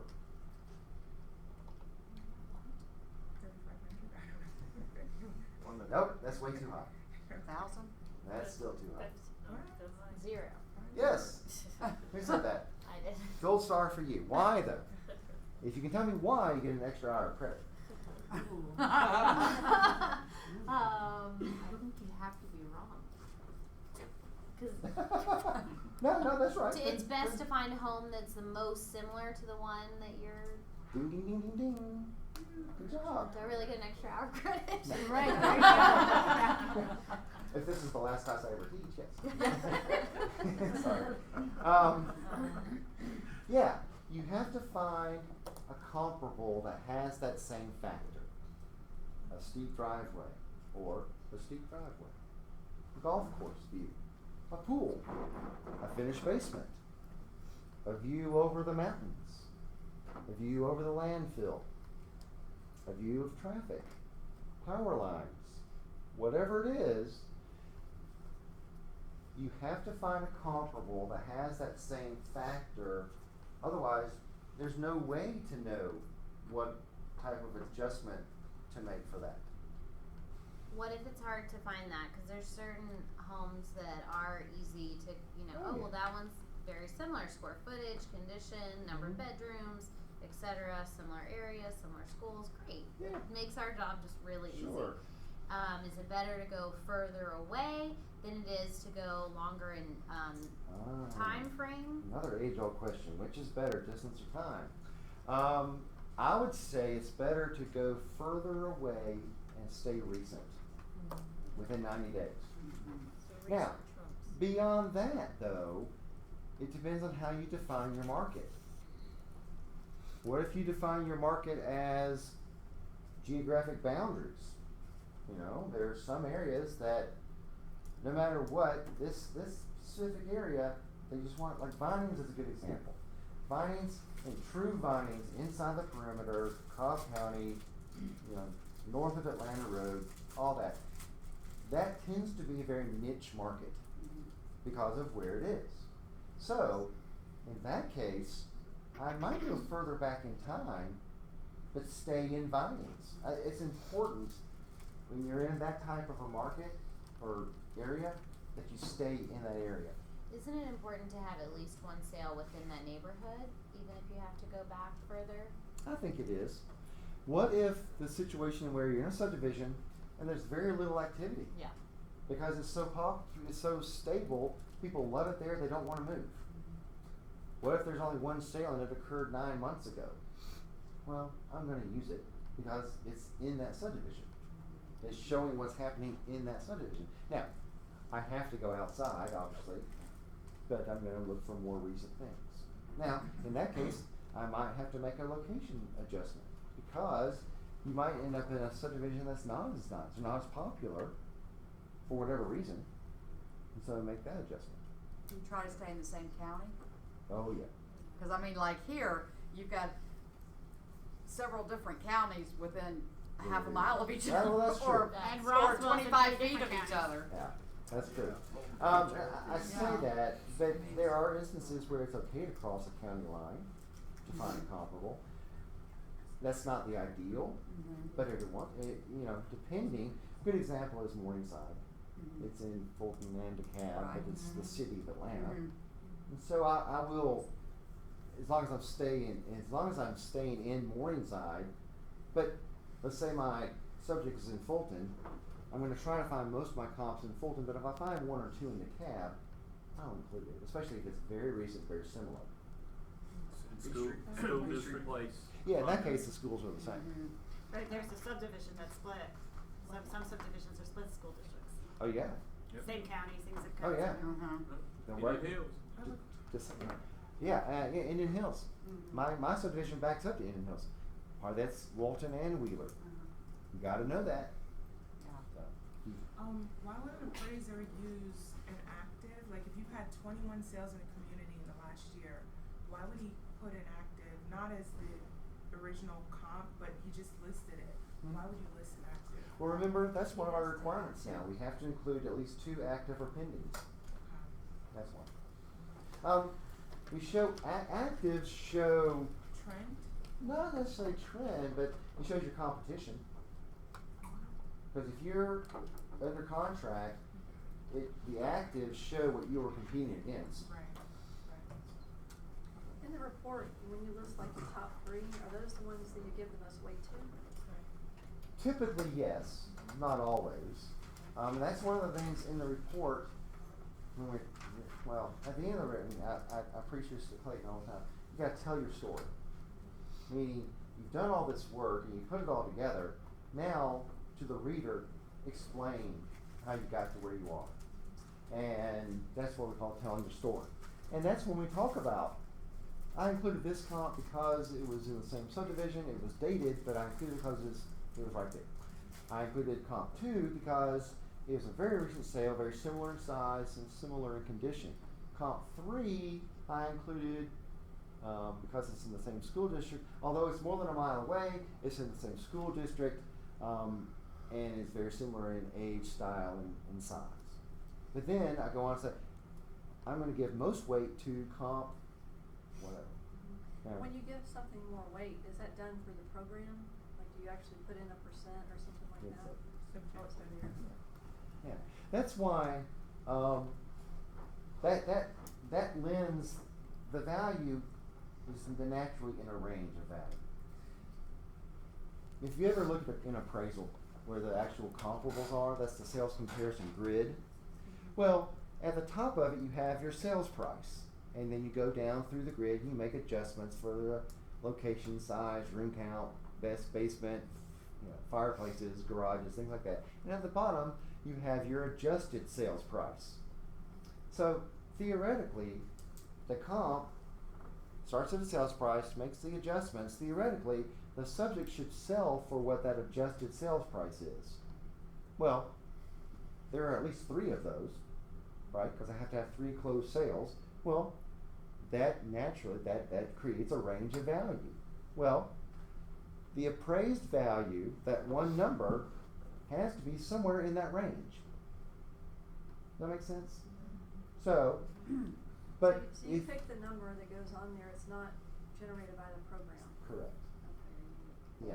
Yeah, because that range of value of those 3 sales, the adjusted sales prices might be, and this is just an example, $215, $210, and $195. Well, theoretically, the value of that house is somewhere between $195 and $215. Well, what if the sales price is $212? Well, Yeah, you better not wait that if long. I'm a jerk about it, I could appraise it for $198, because that's in the range. But what if that sale at $195 is the most similar? That's a hard spot, really, to be honest, because I see this time and time again. An appraiser will cut a value even though the range of value supports the sales price. That just doesn't even make sense to me. But yeah, I'm the one who estimates. Okay, here's my range of value, and the appraisal is 212, because maybe the 2 most similar were the ones at 215 and 210. And so that's why it usually comes in at the sale or at the price. A lot of times, but let's say the sales price was 200, but I got sales from 195 to 215, and especially if the one at 210 and 215 are more similar, I'll probably appraise it for 210, Or a little higher. even though the sales price was 200. Yeah. Again, you just have to support it and Right. show it so that it makes sense. So, I had this situation. It was one of my listings, and as a matter of fact, I think you guys did the consultation appraisal. Yeah. So he bought it for $464. We were already the most expensive property in that subdivision. Came in there over improved, didn't tell anybody, and then needed to sell. The first thing I did was call you guys. I'm like, this is what you're not gonna get your money back. He said that he put around $70,000 worth of improvements. Okay. I'm talking about got it, like put hardwood floor through the property, basement included, marble, changed all the the bathrooms, like he did Oh, wow. significant work. All right. So we had 2 appraisals done, the one that we did with you guys, and then when we went on contract, they did one as The well. lender, yeah. Yeah, we were at 479. We bought it for 464.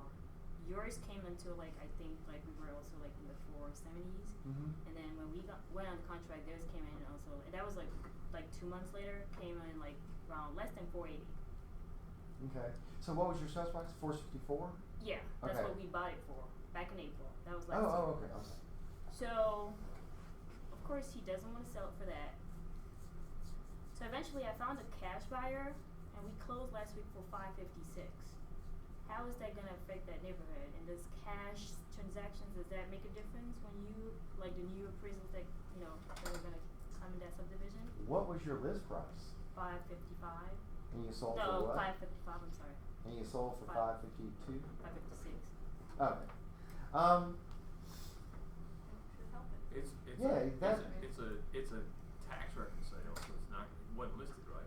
It was listed. Oh, God. Yeah. Then that'll definitely help you also. Yeah. Yeah, that'll help everybody. Does it matter if it was Everybody will cash get or it. And No, you need that's to circle okay. prospect. You need to Oh, I circle did. prospect. I did. Hard. Yeah. I did, And but you didn't have to have it appraised if they're doing cash. no, they didn't have it in prison. Right. That's So- Yeah. but I wonder if they had it appraised if you would closed. Because I wonder if that other appraisal would have come in 480 like the others did. I don't know. it was literally 3 weeks after, because they wanted that house so bad, they had just been following up with me, and then when that one fell through, because obviously the buyer wasn't trying to pay, because we were listed at $550 initially, and the appraisal came in at $480. Yeah. It was a VA loan; they were not going to make the difference. No. And my seller was not budging. But I was wondering if it's a cash, it doesn't matter what, whether it was a loan. Okay, sorry. No. Good job, girl. No. Yeah. Now, Very nice. yeah, good for you. Good for that subdivision. Now, if you had been listed for $490 Yeah, and you sold for $550 because it was cash, right. then that doesn't make sense. Throwing everybody off. That doesn't even make sense. That's just borderline fraudulent. So, Yeah. in that case, no, you're fine. I have 2 appraisers that call me. Yeah. They're like, did it really close for 5 I'm like, yeah. Is that desperate? Yeah. So, I don't want to belabor the issue, but if you have a house that is very unique in the neighborhood and the highest value because of where it is in the neighborhood, the size of the property, the neighborhood amenities, and you're not going to find comps in that neighborhood, what, how is that going to fit into any range? Well, if that's the case, it sounds like you're describing one that's the biggest and the best. Is that right? Or maybe the Yes. best. It may not be the biggest, but it's the best. Yeah, Because yeah. it's more upgrades, Right. more renovations. Just say it's best. Well, in that case, I gotta look at what's happening in the subdivision because of where it is. But beyond that, if I can't find one that's similar in condition and quality, then I'm gonna look outside. Again, depending on how I define my market, typically, and 99% of the time, I define a market by a school district and style and age and things like that. And so, I'm gonna go outside. I'm gonna start at the elementary school district because it's the closest. And it's a smaller area. Typically, I have to extend into the middle school district because that's a bigger area. I get more information. So I'm looking for one that's similar in size and age, but then importantly, the quality. That's what I'm really looking for. So I might end up with one that very similar quality, but it might be bigger or it might be smaller. But I want to find something that's just as nice as ours. You know what's hard? Is to find a comp that has, if you have a house with hardwoods everywhere, except for your bathrooms, that's a hard comp to find.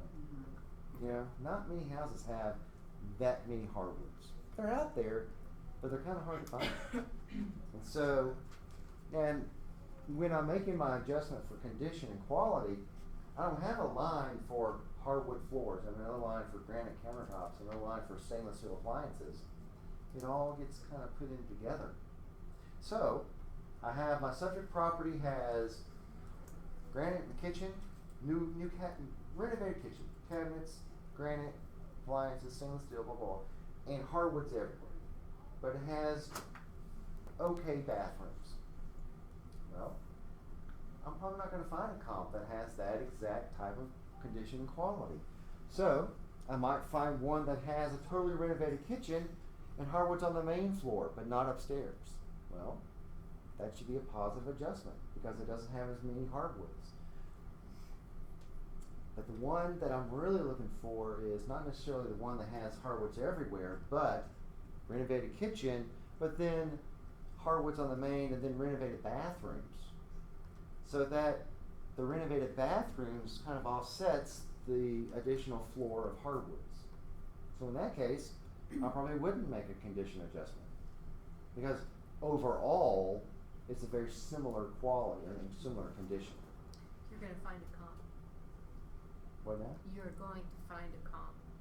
Well, That's basically what you're saying. Yeah, you have to. When it makes sense, then you're going to find something. Mm-hmm.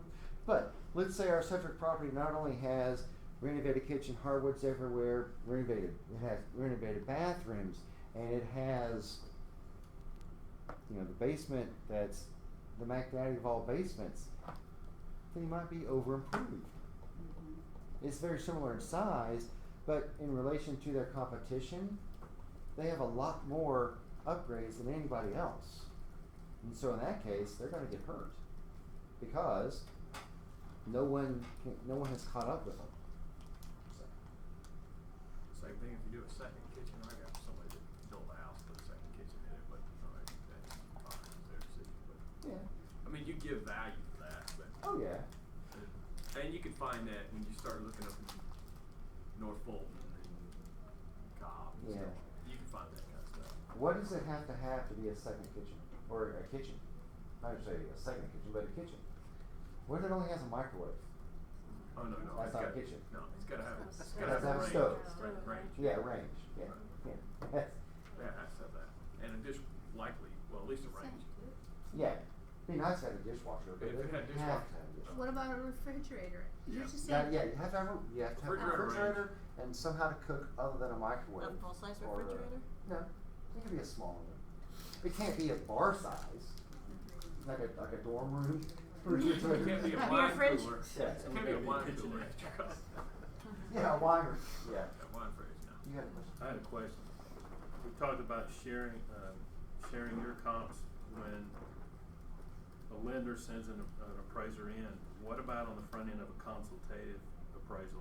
Do you still have that conversation ahead of time? Does that affect what you yeah. see as a consultative appraisal? Yeah. It can impact. It depends. You know, and that's part of the conversation I'm gonna have with you initially. You know, do you want, you know, we can talk about the comps, here's what I'm seeing, here's what this is what I'm kinda leaning toward, or some agents say, you know, just do it and then we'll talk about it. You go from there. Can we call you in after we get a bad comp? Yeah. To help us battle them? Yeah. That's not very cheap though. That's expensive. Because if we do the consultation appraisal, it's free. But if we don't do the consultation appraisal, It's more. essentially I have to do 2 appraisals. I have to review that one, but then Do it on. beyond that, I have to come up with one of my own.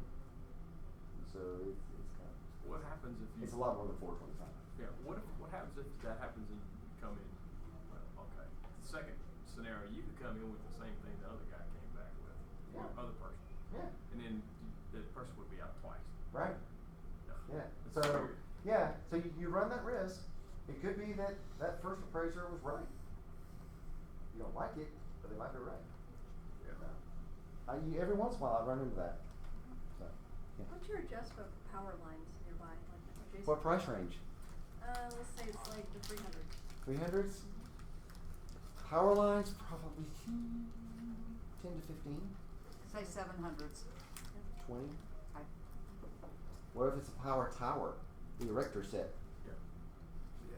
That's probably 50,000. Yeah. Easy. Wow. Easy. What about a gigantic cell tower sitting in the Did you say backyard? 50,000? Yeah. Same What- thing. A what- gigantic For cell the tower? tower. Yeah. Same thing. Yeah. Yeah. No one wants to live Right next with to an those. erector set in their backyard. Nobody wants Nobody. to live there. Yeah.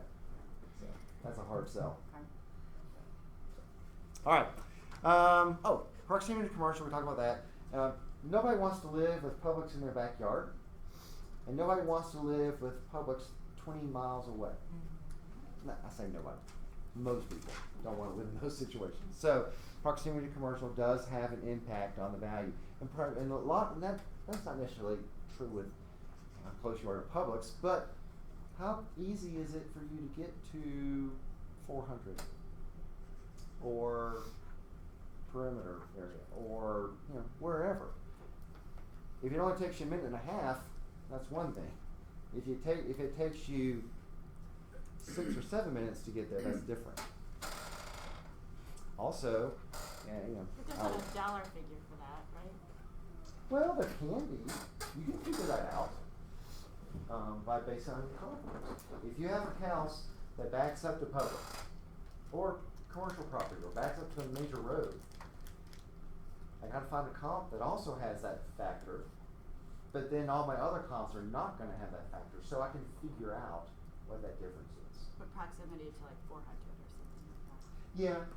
Well, a lot of times where that specifically comes into play, comes on my mind is Chastain Park. Yeah.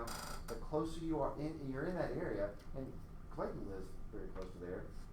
The closer you are to the actual park, the better, the more appeal. Now,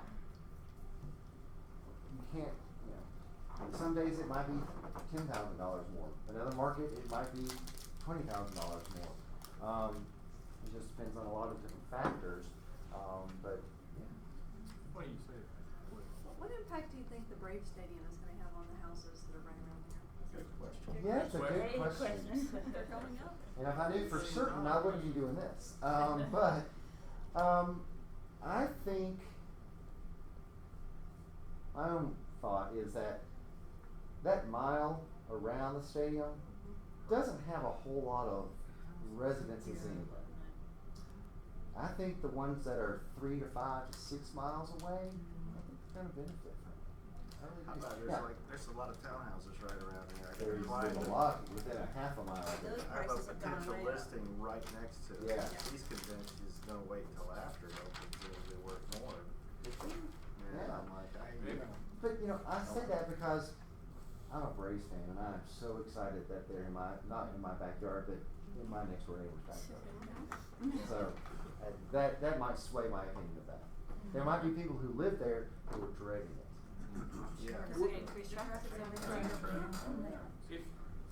If you're, and I'm just thinking of past sales, if you're like in a condominium or a townhome or something that's like walking distance to Chastain Park, or somebody could actually walk there less than 5 miles. Is that something that I should bring up to the appraiser?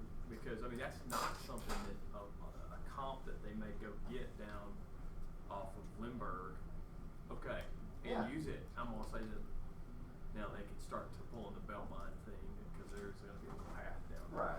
There's that. But if it's not that, I mean, it's, Chastain Park's not the Belmont, but then again. Right. But you should definitely talk about that. Folks who live along the Silver Comet Trail. Yeah. Every single one of those listings is mentioning it. Oh, They yeah. should. That's a Sure. factor. Yeah. Yeah, definitely. All right. We already knew that. All right. Here is the appraisal report. It's called the URAR, Uniform Residential Appraisal Report. It's also called the Fannie Mae 1004 form. The government likes to put a number on all their forms. So here's that house that we're going to be looking at.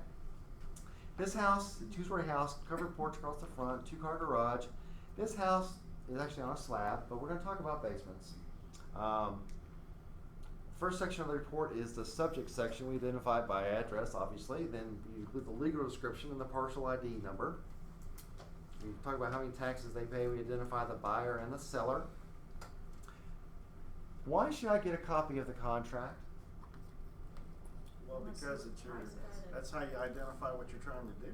Yeah, essentially, because remember, I'm not determining value, I'm interpreting what the market's telling us. That's one reason. Also, I have to say in my report, what do they agree upon? Also, I have to talk about the date of this contract. When is that a factor? Or is it a factor? Does it matter? When you have a deadline, an appraisal deadline. No. Well, the value is based on, time. Right. Right. What about if it's a lease purchase? Yeah. What if that contract was signed 2 years ago? Yeah. Well, what if it's new construction? The contract was signed 9 months ago. Could be a very different market than it was then. Builders where appraisers have to look in the past, builders are looking in the future, at least a year. I talk about any concessions that are made, and also if the owner of record is the one who signed the contract as the seller. 99% of the time that's the case, but every once in a while you run into that and it's not. Alright, this is the neighborhood section. Is there a difference between a neighborhood and a subdivision? Because we use those terms interchangeably. Sure. Yeah, there's a big difference. Sure. Yeah. A subdivision is a smaller area than a neighborhood. Who can tell me the difference between urban, suburban, and rural? This sounds like a no. Well,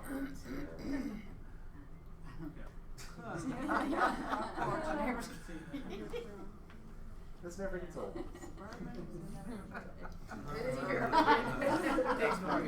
I've never seen this put to the test, but you get the idea. This is essentially what you would think of. All right. So, if any of these boxes are checked this is the neighborhood section. If any of these boxes are checked, that's a red flag. If it's rural, if it's under 25% built up, if the growth rate is slow, the property values are declining, if there's an oversupply, if the market time is over 6 months, that's a red flag. You need to be able to read somewhere in that report, why is that box checked and what effect is it having on the value of this house. It's been a really, really long time since I've checked declining, but there's still pockets here and there that the values are declining. Especially this time of year, you see more of them. So what's a time frame for declining? Well, that's part of our market analysis, and in a nutshell, we look back 1 year, and we divide that year into the most current 90 days, most 3 months, then 4 to 6 months, and then 7 to 12 months. And we look at the median comparable sales price from one period to another, and to see, is it going up, is it going down, has it gone up and down, what's happening. Have you Now, noticed any areas around here that are declining? not around here. Canton? Caterpillar Group? I haven't done one there in a long time. But that information is totally dependent on how you define your market. The search parameters that you put in to say, what's going on in this market. So if we have that 2-story house with a basement that's built in 1980 in whatever school district, doesn't matter what school district, I'm not going to put what's happening in that school district. I don't really care what's happening to the contemporary houses in that school district. What I care about is what's happening with 2-story houses that were built between 1970 and 1990 that have a basement that have occurred in the last year. That way, I'm pulling up what I think are comparables to that house. The ranches or the contemporaries or the condos, those aren't comparable. So that's not included in that analysis. That's one way, when you hear the media say the values are up 12%, that means overall, the entire Atlanta metropolitan area, overall values are up 12%. Well, that doesn't have anything to do with your house. Not one bit. But homeowners, they lose sight. They don't hear that part, do they? Right. They say, oh, my value's up 12%. Great, let's sell. It could be that in their market, their specific market, values are stable. Yeah. So, or it could be the values are down. So, Are values of a condominium versus a townhome, is there a discrepancy between the two? good question, because townhouses, typically they're fee simple. Not all the time. Sometimes they are technically a condo. But I assume you're talking about a multi-story townhouse versus a one-level condominium, like a high-rise condominium. Well, but like for drawing, I've got a listing. It's a townhome, it's built as a townhome, fee simple. Yeah. And looking for comps, there's not much activity in that little neighborhood, in that community. Right. So to try and go outside, we're talking like over a year since the last one was sold. Oh, really? So looking outside of that, I'm pulling up, I've got some townhomes, but a lot of condominiums. I would Are they stay away from apples the to- condominiums. Okay. Unless that's it's a not- townhome that is a condominium. Yeah, Right. there's a lot of those too. If it's you don't realize that might be, if you're filtering that out, you may have a townhome that actually is a condominium. Well, I would look, because this was built as a townhome, I would look for like properties that were built Right. as townhomes. Right. Right, but if you're looking Yep. for a comp, though, you may have to go and get something that's still a townhome. Because there are townhomes considered condos. Yeah. just There's a lot of them. association. Those townhomes that are condominiums, if you're looking at that as a potential comparable, it can be really one way or the other. And I say that because you need to look at what the association fees are every month. So if the fees are similar to each other, $300 a month or whatever. But if the condo, if the fee simple townhouse, the fees are $25 a month versus the condo is $350 a month, that's not apples to apples. But most of the time, they're very similar fees, but you need to make sure. So, where is the townhouse? Right in Dunwoody, right here in Fairfield. We've done a lot of townhomes that were built. Ashton Woods has started, it's called Prescott, I think, off of Peachtree, Dunwoody. And I remember when we did those, there's not a lot of townhomes in Dunwoody to begin with. So it's a challenge. So. But I would imagine, people don't want to leave here. That's why there's so little activity. All right. We also talked about the site.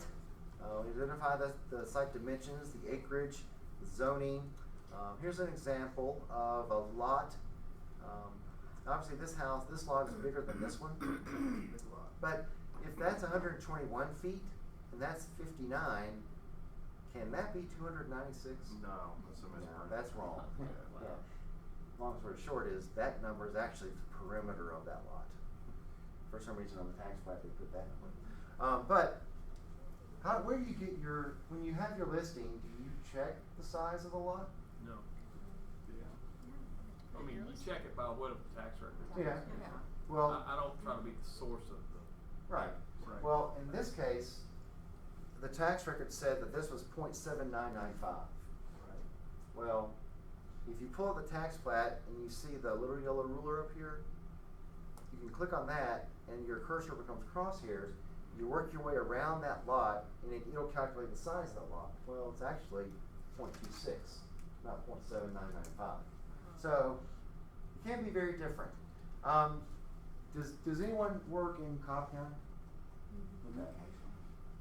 The tax record in Cobb County, and I don't know why this is, and I can't figure out logical explanation for it, but in most cases, the size that they report on the tax record is actually half of what's really there. Have you found that? Oh yeah. Yeah. There's a Okay, huge good. discrepancy. Yeah. It can be. Yeah. Sometimes it's right. Sometimes it's dead on. You can't trust it. Do you check the list? I mean the zoning on our Oh, list? yes, definitely. 99% of the time, it's not going to be an issue, but every once in a while, you need to make sure. So, all right, here is our the improvement section where we talk about the dwelling of the house, the style, the age, the exterior finish, the foundation, if there's a basement or not. This is the room count section. Can someone read that line for me? Finished area above grade contains. Finished area above grade contains 8 rooms, 4 bedrooms, 2.5 bathrooms, and 2,000 square feet. Well, that 8 comes from the living room, dining room, kitchen, family, and 4 bedrooms. Obviously, the 4 bedrooms and 2.5 bathrooms. What is not included in that total room count is foyer, bathrooms, closets, porches, decks, things like that. Laundry rooms, see that? So, all right, I'll tell you what, we're at a good point. Can you guys do another 5? Do you want to take a break or do you want to keep going? Up to y'all. Doesn't matter to me. Does anyone want to take a break? All right, for John. So, Unless you need a break. no, so let's talk about basements. First of all, is there a difference between a terrace level and a basement? No. Yes? No? I don't know. It's just the It new could word for be. basement. Yeah, I think it was a price point The thing. fancy Like, word if it It's was a for over price point 500, thing. then Yeah, it was a okay. terrace level. So if it's over 500, you have a terrace level. Congratulations. No, to the appraiser, there's not a difference. To you, there is a difference because the phrase terrace level markets a whole lot better than the word basement. And if you ever use the word cellar, you better put the word wine in front of it because you're not going to sell a cellar in this area. Up north, yeah. Down here, yeah. But how do we know if a level of a house is a basement or not? Below grade. It's below grade. Well, if I'm standing at the mailbox and the slope of the ground goes down, and does that mean if I'm standing at roof level, does that mean everything is below grade?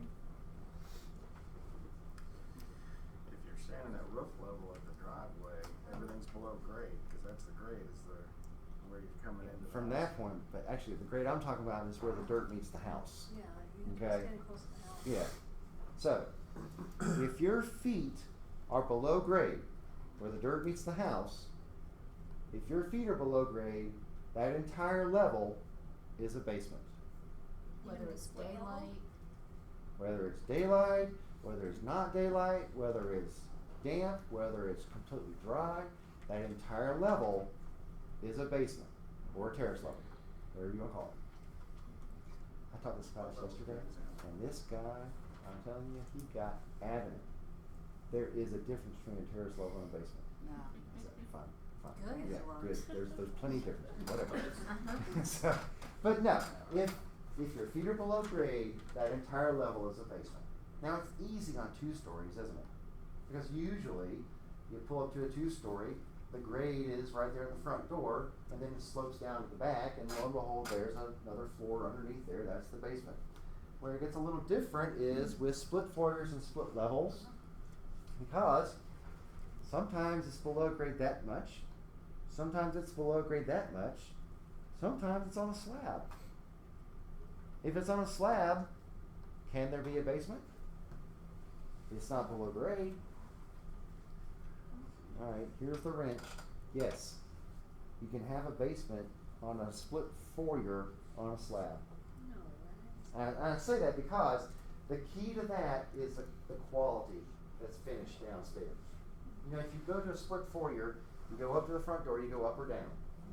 Or if you go up, it looks like you would expect a single family home to be. Drywall walls, drywall ceiling, crown molding, hardwood floors, carpet, tile, all this stuff. If you go downstairs and the quality of finish is a drop ceiling, panel walls, or indoor outdoor carpet, or no carpet, that quality is very different than the main floor, isn't it? Yeah. Yes or yes? Yes. So, if that's the case, I'm going to treat that lower level on that split foyer as a basement because of the difference in quality. Now, another example is we appraised a house in Dallas that it was originally a ranch. They built into their attic, but they didn't raise the roof. So the roof height was about 7 feet. I could put my hand on the roof, on the ceiling. Yeah, not the roof, the ceiling. And it was built to a different quality. So because of those factors, we couldn't include that square footage in the square footage of the house. Now, we had to separate it out. Almost treat it like a basement, even though it was the second floor. But yeah, that split foyer or split level that's on a slab, but with lower the inferior quality on that lower level, I'm going to treat it as a basement. Because again, typical buyer, is a typical buyer going to pay you the same for the inferior quality downstairs as they are the upper floor? No, not at all. Okay, on the other hand though, if you go into a split level and you go down to what is a basement, but someone has finished that out into a large master bed and bath and all that, then it wouldn't be counted as a basement, or it couldn't, it may not be? If none of it's below grade, then yes, I'll include that in the rest of the house. And it's just like that split foyer.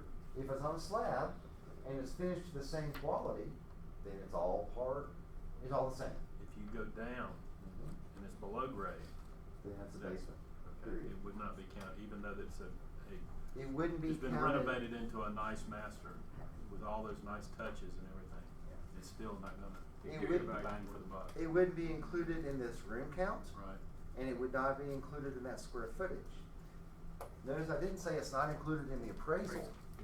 It's included, there's value. Now, remember I said the basement's the most subjective part of the appraisal? Well, here's where it all comes to roost. Let's say, well, one of the main difference we have to treat basements separate from the rest of the house is because there's such a wide variance in how it's finished. You've all been in basements that are just as nice as the rest of the house. But you've also been in basements that look like a do-it-yourself project, right? Yeah. So, that's the big reason why. Also, What about that basement that has 3 sides daylight, as opposed to just one window in a corner? Typical buyer, remember? What are they gonna pay more for? More daylight or less daylight? More daylight, right. So, the appraisal has to reflect that. So, let's say, just for easy math, that I'm appraising the above grade floors, or my square footage adjustment, I'm using a factor of $100 a square foot, okay?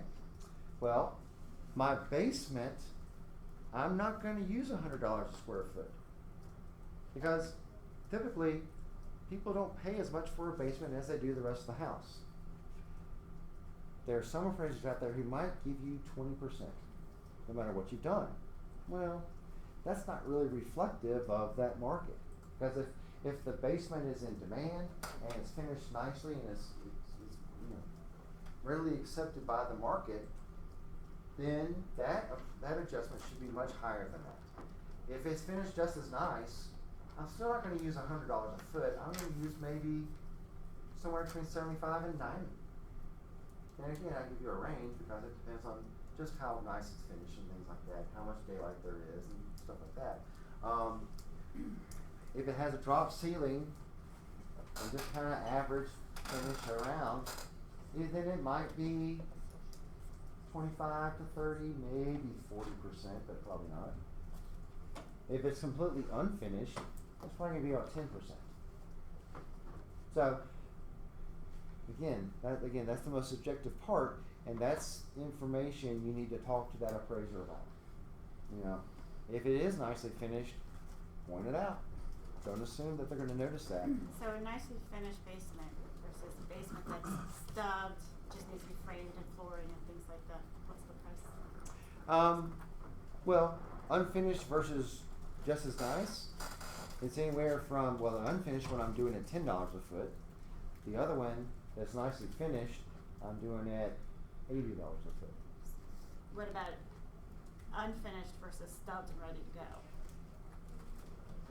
It's the same, Is it's there a still difference? unfinished. That's the same Still thing. unfinished, That's so the you same don't thing. give any, so there's no value difference. Very, very few basements that are unfinished aren't stubbed or aren't framed already. Because when a builder builds a house with a basement, they're going to frame it, you know, based on their floor plan.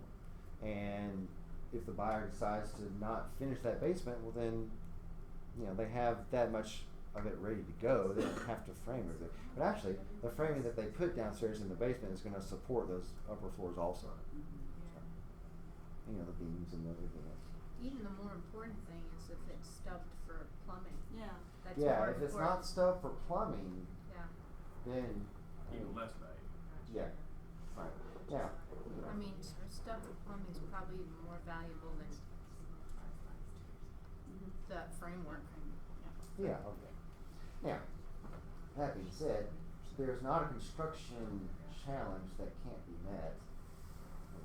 Just depending on how much you want to spend. Right, that's right. Well, I'm a builder too, so I got one very similar. So I got a new neighborhood that there's no new comps around. It's a new subdivision I'm building, and it's been a nightmare getting comps. I just got a pre-sale on a basement, and he wants it finished with a kitchen. But the problem is the raw cost just to build the basement in this house is $33,000. That's what it cost me to build it. To build the unfinished basement? To and pour the then- concrete, the Yeah. added cost of the basement is $33,000. That's the ticket price. Yeah. So to make any margin on it and get it to appraise is really difficult. Then to finish it and then add that on. So I got an easy one for you. We'll talk about it after we get done. All right. Yeah. Yeah. Really.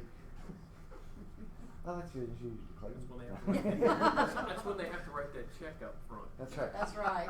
The hardest Exactly. appraisal What to they have to do do. is the very 20% first deal. sale in a new subdivision. Yeah. 'Cause there's no market in that subdivision to base it on. It's the fifth sale, fortunately, out of Well, that's 13 good. homes. So Oh, that's good. That's good. Yeah. So, yeah, but then when the biggest and the best comes around, that becomes more of a challenge. yeah, it's the biggest and best so far. So that's Yeah. the problem. We'll see. Yeah. All right. Can I ask a question about ceiling height? Is there a definitive guidelines for ceiling height and the percentage, you know, that height to be called finished square footage? There is actually. It's 8 feet. It has to be 8 feet, and how much of it has to be 8 feet? Or is it only finished square footage where it is 8 feet? Actually, I have a graph. I'll show you. We'll get there. I think.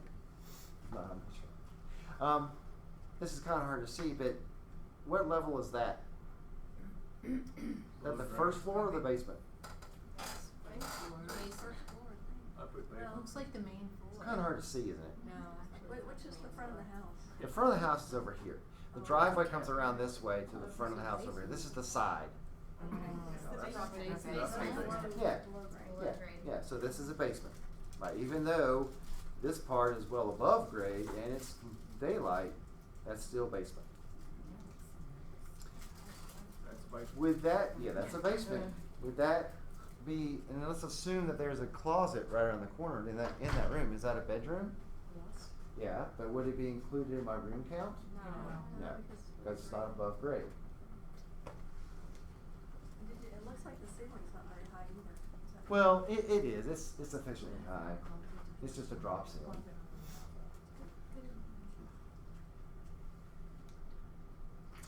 All right. Is that a bathroom? No, the ceiling's not tall enough. Well, it is over here. Well, But yeah, look at that. Look at how close the ceiling is to that window. There's a toilet, is someone there a really shower put a anywhere toilet in It's a there? half bath. Where's Now, the shower? Is there a this shower? this is not a half bath. This is a room that has a sink and a toilet in it. Right. This is not a half bath. This is I'm not Studio sure. apartment. What's really weird is that That's what I marketed as. at some point, the funny part is at some point they thought this is a good idea. That's What makes it unbelievable. not a half bath? Just saying. Well, the functionality of the room, this is not intended to be a half bathroom. This is more of a, obviously this is a room It's just over a a toilet garage. and sink. Well, I mean, the use of that And with a mode is closet. pretty marginal. I Right. mean, Yeah. Yeah. that's probably the most detracting factor, I think you're right. right? Yeah. Oh, what makes a bedroom besides a window, door, and a closet? Access to the bathroom. Access to a full bathroom. Yeah, you gotta have that. If you have to go up or down stairs to take a shower or a bath, then it's not a bedroom.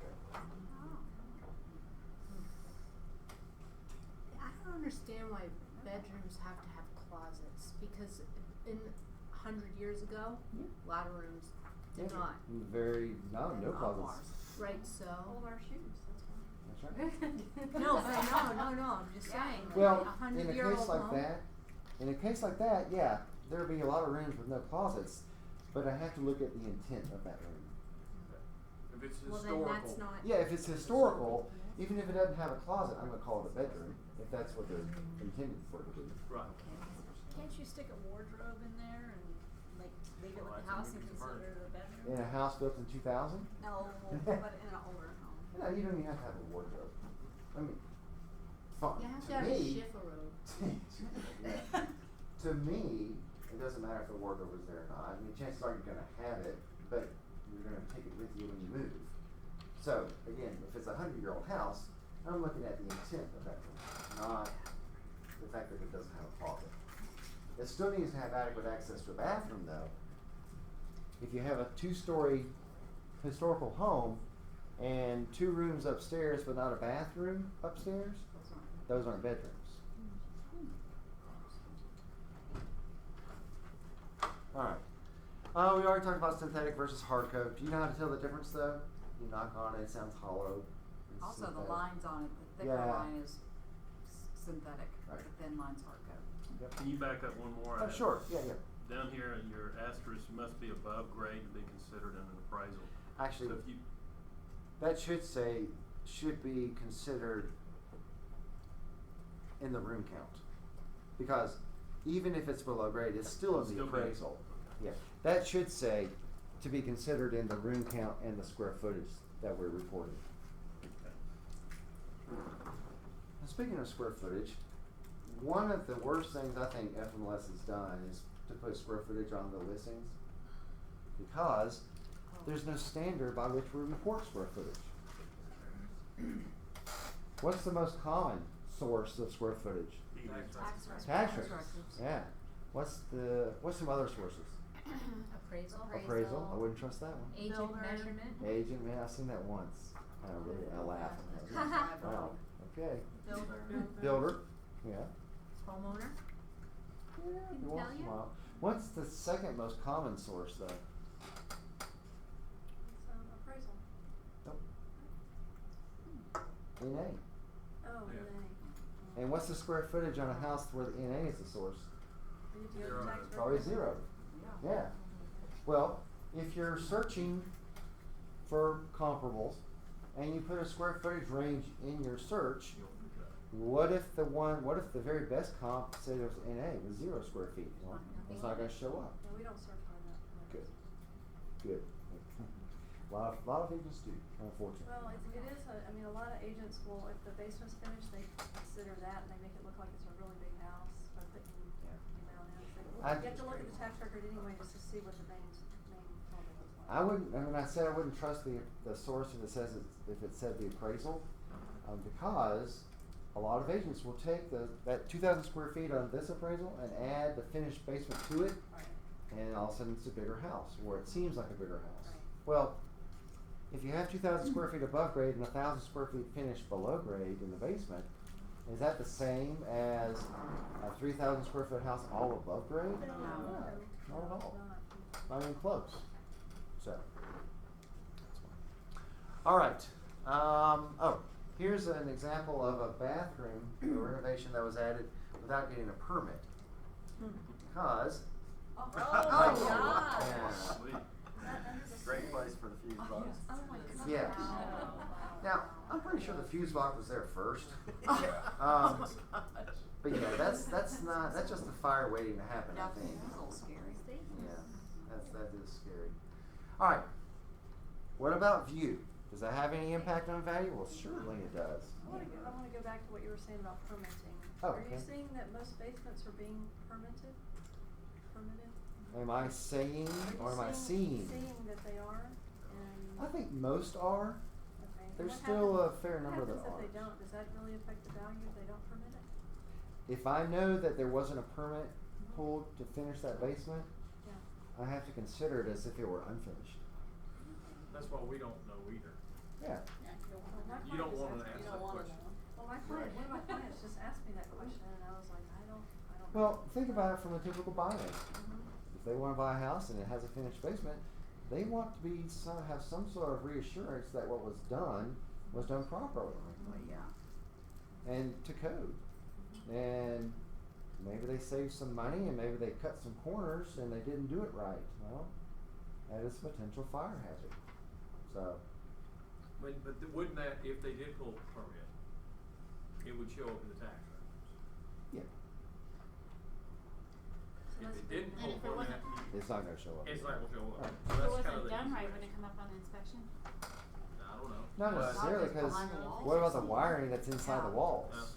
We don't know if it's to What if code. the tax assessor's been to your house and sees it's finished and just puts it as a basement now, and it wasn't permitted, Well, that's only if you let the tax assessor in. right? But And they're going to knock, but I've never heard of one asking to come inside. They ask if they can walk around, but I don't think the tax assessor wants to go inside, actually. That creates more work for them, I guess. I don't know. So, but yeah, there's still a fair number of basements that didn't get a permit. So you just don't count it, you just count it as unfinished. Well, if you don't know. Yeah, If if it's I don't finished, know. you give it a quality Right. judgment. It's finished.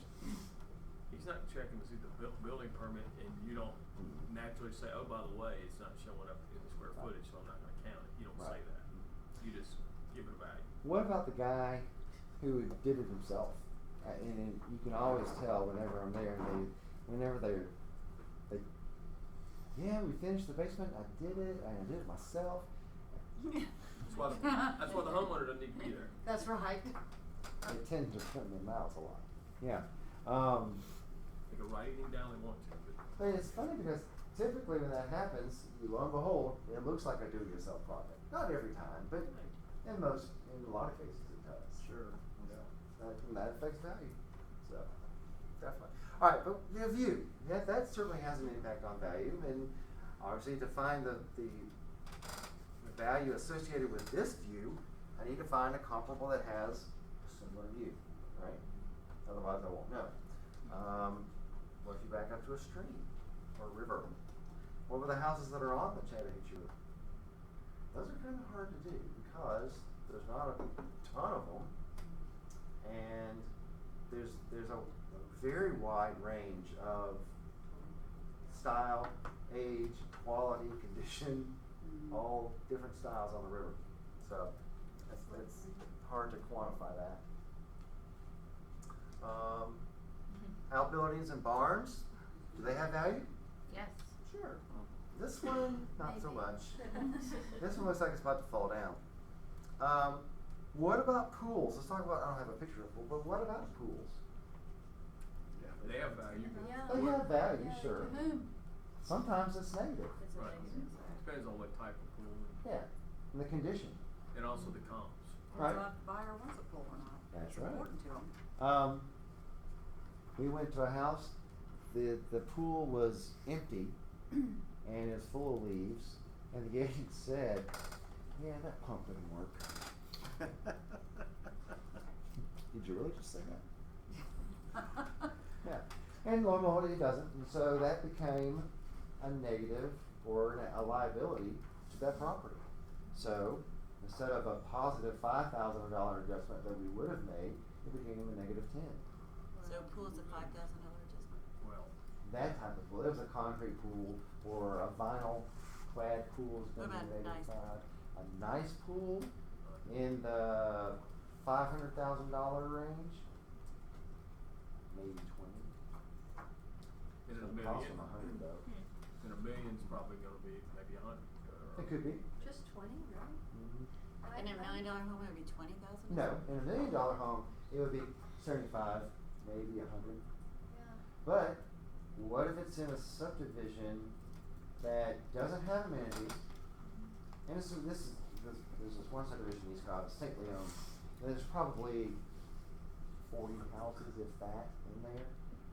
No amenities, but roughly half of them have a pool in their own pool in their backyard.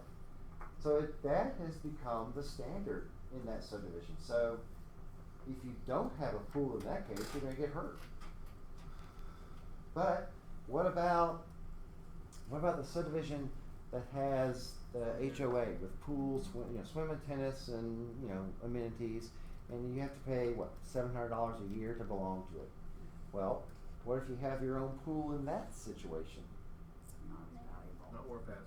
It's not worth as much, not near as much, because typical buyer, how many typical buyers are going to want to pay $700 a year for a pool that they're not going to go to, and $1,000, $2,000 a year to open and close their own pool?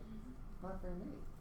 Unless it's a $1 million home and they don't want to go to the. Well, if it's a $1 million home, yeah, then those typically don't have amenities. A lot of them don't. There's some do, yeah, but in that case, it would be more acceptable. Well, did you say what you would add on for a finished basement versus a non-finished basement?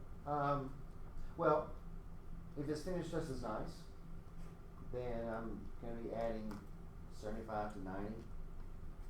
Percent Of the finish of the top. Yeah. price per square foot. Well, percentage. Yeah. Actually, had a buyer, we put an offer on something up and coming, and the house without a pool, I think one sold same floor plan, $199, and the other one had this decked out pool, it was really, really nice. We put an offer on it, we didn't negotiate everything, so we pulled out on it, but when they went to appraisal, they gave $60,000 for that pool. Wow.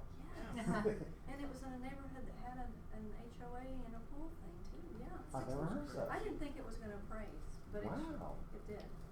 Oh. I went back Well, and that appraiser likes pools. I guess. I guess so. I don't either. Maybe he one of those sold agents pools on the husband. side. Yeah. I don't know. Or what was sitting in the lounge chair when he was over there doing the That's a good point. So anyway, what about that view? That's an awesome view, isn't it? Now, if you had that view, would that be the same as the guy who backs up right here? No. No. That's not near as nice. So, again, views are not always the same. You have to look at them. How do you do the difference between a quotes golf course lot and a golf course view? Well, typically the golf course view is going to be the one across the street that you can see through the way. Because some people say, well, I have a golf course lot. Yeah, if you back up to the golf so course. it should be more than the one Oh, just yeah. with Yeah. What about the one that's about 180 yards off the tee? Yeah, I don't Which direction? I don't know. Along the Left or fairway? right? Yeah. That's what I mean. Along the fairway Yeah, or in the away? rough? Yeah, with the rough. Behind it. With a right-hand golfer slice. Yeah. I'm a person that has an Atlanta Country Club that backed up to the driving range.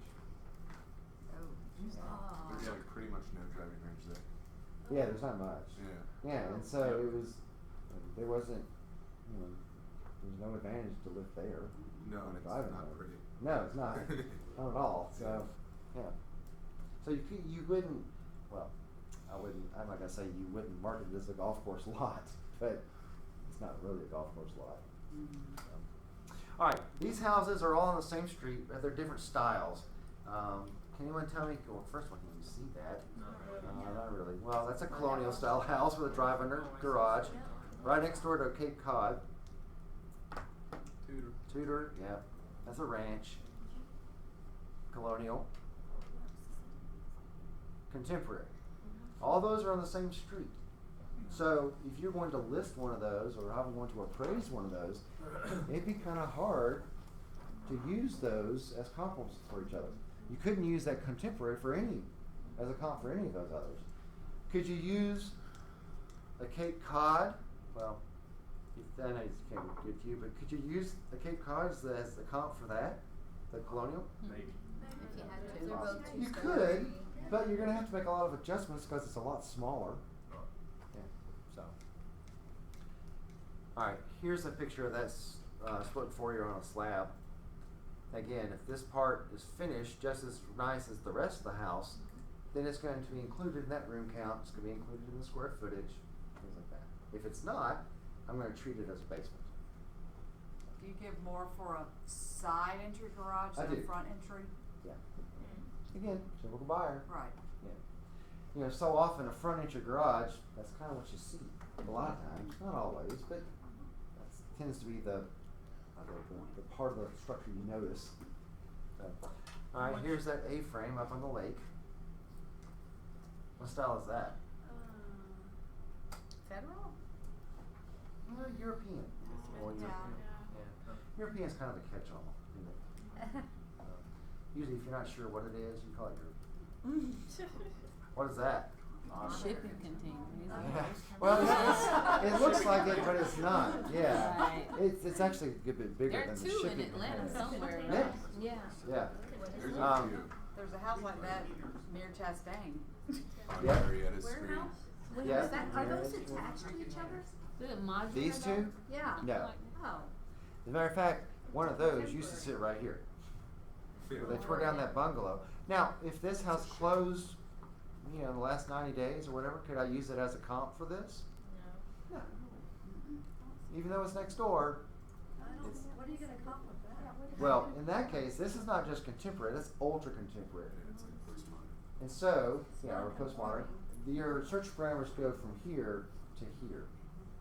The guy, Yeah. the buyer of this house, is not concerned with schools. He's not really concerned with. Looks. So you have to Alright. compare this with other Yeah. ultra contemporary houses, Yeah. and they're out there. It's just sometimes they're hard to find. So. Yeah, there's a little But where layer have of you- those right downtown past the 75-85 connector, past 20 a little bit.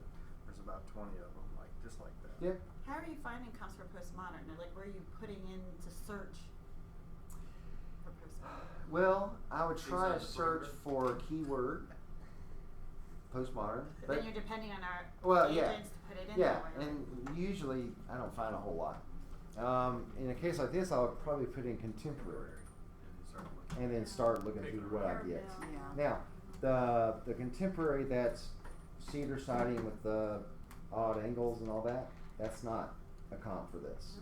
But they may call that contemporary. Yeah, they're gonna call that contemporary, because it is. You know, but like I said, this is more than contemporary. Yeah. This is another. Flat roof. Right. Yeah. I appraised a house that was a triangular house that backed up to 75 between Northside and Howell Mill. It was kind of neat, but. What about the castle? Can you The see what? it right? The castle. Oh, I have a picture of that. Actually, might be coming up. Yeah. Now this is not the one up in Alpharetta. This is one up in North Georgia. But yeah, you can't get financing for that. It has to be a cash buyer. But how would you list it? How would I appraise it? Go to like a comic book convention. That'd be Yeah. best. Yeah. They need to change the zoning on that. Well, this is again. This is seriously. actually the owner of this called Scott to come appraise it, and he went up there and he measured it, and that's how he knows it's bigger than 57,000 square feet. But yeah, the only thing you could do is do a cost approach.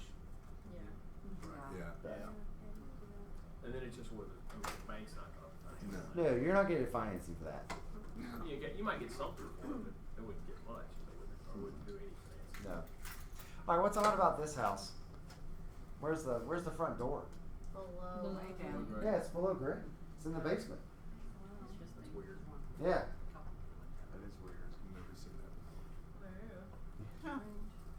Actually, a couple of years ago, someone in one of my classes had shown this house because it was on the market at one point, and they said it was kind of an odd floor plan, which is not a big surprise. So, we do measure houses. Now, if the appraiser gets out of his car with one of these wheels, you need to let him borrow your tape measure because you can't measure a house for an appraisal accurately enough with a wheel. It's just not going to work. Most of us use lasers, but okay, here's the floor plan that this is the sketch of the house we were looking at. If you can walk on it, you include it. If you can't walk on it, it's not included.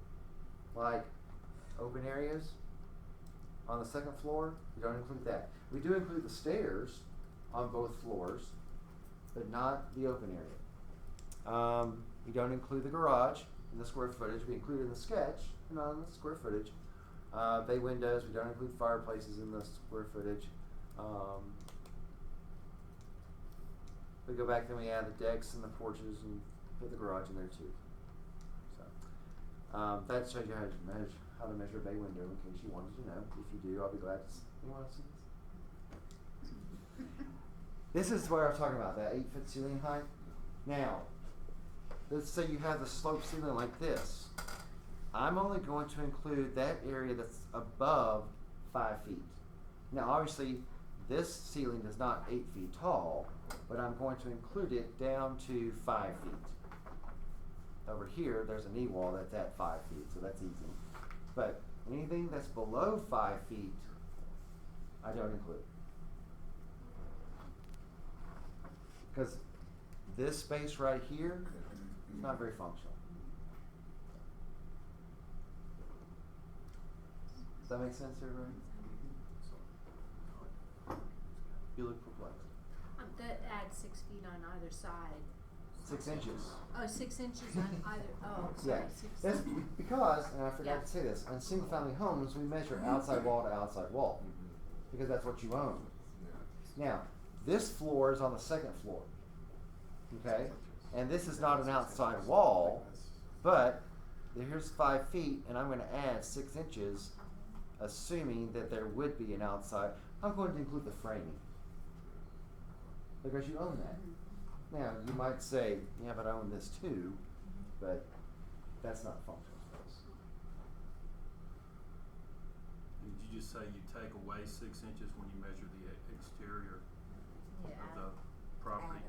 No, I add 6 inches. You add 6 inches. Yeah. Well, that's if I'm measuring an inside wall. Like, this is probably a bonus room over a garage, let's say. And on this side, the ceiling slopes, and this side, this is the outside wall. This is the edge of the house. But because I'm inside the house, I'm measuring actually to this point right here. So I'm going to add 6 inches to allow for that exterior wall.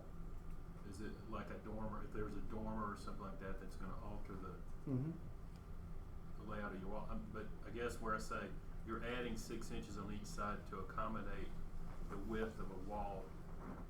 If you're walking and measuring on the outside of the home, though, do you deduct No. No. No, because if on the outside, that's already in my measurement. This is only when you're upstairs or in the basement and you're on the inside. So your square footage includes the walls then on the outside, not just the space inside? Correct. Yeah. Does that make sense to everybody? Because you own it. Yeah. All right, depreciation, real quick. This is kind of part of the cost approach. There are 3 types of depreciation. There's fiscal, which is just wear and tear, normal age-related wear and tear. Functional depreciation, which is an over-improvement or an under-improvement or a bad floor plan. External is anything beyond the property boundaries that has an effect on that property, like the golf course, or being close to the airport, or being close to the river, or a lake, or the landfill, or dirty neighbor, the royal blue house 2 doors down. Yeah. Those are nice, aren't they? Everybody wants to live next to that. Yeah. I was going to a house in Dallas, and I was driving by, and I noticed I was driving right past the adult detention center, the jail. I don't look at the directions that are on the listings, but I thought, I hope that the agent didn't put this route to get to this listing. Why would you purposely take someone past the jail to get to your listing? I just thought that was odd. Maybe you got family members there. That's true. But how would I know what type of effect that location, being close to the jail, then this house is probably half a mile away. What effect, how would I know the effect of that location? You'd have to do another appraisal on other houses around there, basically, to see how they were affected. I'd have to find a comp that's in that area, then compare it with one that's not. Yeah. That's further away. So, but again, the best adjustment is a 0 adjustment, right? So I want to find all my comps in that immediate area. That way I don't even have to make an adjustment for it, because they're all effective the same. All right, this house, remaining economic life. Every house when it's built essentially has an economic life of roughly 60 years, give or take. And that changes over time. Well, I'm sorry. Yeah, the remaining economic life changes as you maintain your house or you upgrade it or renovate it. In this case, the remaining economic life of this is 0, for obvious reasons. All right, here is the cost approach. The cost approach is one of 3 approaches that we use. There's a sales comparison, cost approach, and the income approach. Sales comparison is just what buyers and sellers are doing. That's what we really rely on. Cost approach is really more applicable in new construction because there's no depreciation. This requires that I estimate the depreciation. Well, that is such a subjective aspect of this. That's how it's not very applicable. It breaks down because of that. And we don't do the cost approach anymore unless the lender asks us to do it. Now, I'm going to give them an estimate of the site value, but I don't do the rest of it. For an appraisal to be done as is, it has to be safe, sound, and habitable. If you're in the middle of a renovation and you don't have appliances, you don't have a kitchen, effectively. So I have to make that appraisal subject to that renovation being finished. What about refrigerator? Gotta have a refrigerator. You have to, because that's usually so negotiable. Some Well- houses don't have them, they take them, or, I take that back. You know, I take it back. That's personal most new property. In homes most don't cases, have. that's personal property. Yeah. Unless it's built in, or Right. a sub-zero, then, Right. you know, I'm sorry. So you have to have a FHA. stove and a sink? Yep. Yep. Now, unless it's FHA doesn't necessarily require that you have a range, because a range, you plug it in, if it's electric, and you slide it in place. Don't you do the same thing with your refrigerator? Yeah. So FHA, you don't have to have a range in place, because it's personal property, technically. But you do, if there's a spot for a dishwasher, you have to have a dishwasher, because it's permanently attached. Now, it's only attached by 2 screws, but it's permanently attached to the structure. Gotta have a dishwasher. That's FHA. And that's only if there's a spot for it. Right. I went to a house once that they put a piece of plywood up over that spot, and they painted it white. That didn't quite match the cabinets. I'm like, I still see that. You still have to have a dishwasher. Yeah, that was kind of odd. So, huh, I didn't, that's yeah. interesting. So, all right, I'll show you an example just real quick because we're right about it. Tax records are consistently inconsistent. Here's a house that actually someone in our firm appraised a few years ago, and here's what the tax record says. It says that it has 4,600 square feet plus 2,700 square feet in the basement. So, big house. Well, what's actually there, this is a ranch with a basement. It's not a 2-story. This is the main floor, and this is the basement. So, on the appraisal, there's 2,700 square feet, not 4,600 square feet, plus the 27. So, this one, actually, if you look, this is, this is what's above grade: foyer, dining room, family room, kitchen, breakfast, keeping room, laundry, bedroom, and bathroom, and a half bath. So on my room count, how many bedrooms are in this house? 2. Wait, 1 bedroom's 1. Yeah. One. This is a 1-bedroom house. Mm-hmm. So that's what's above grade.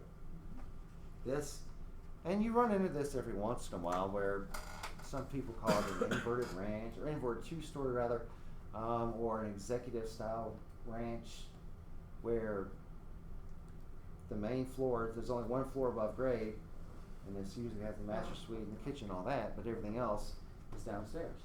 And usually this area is finished just as nice as the upstairs.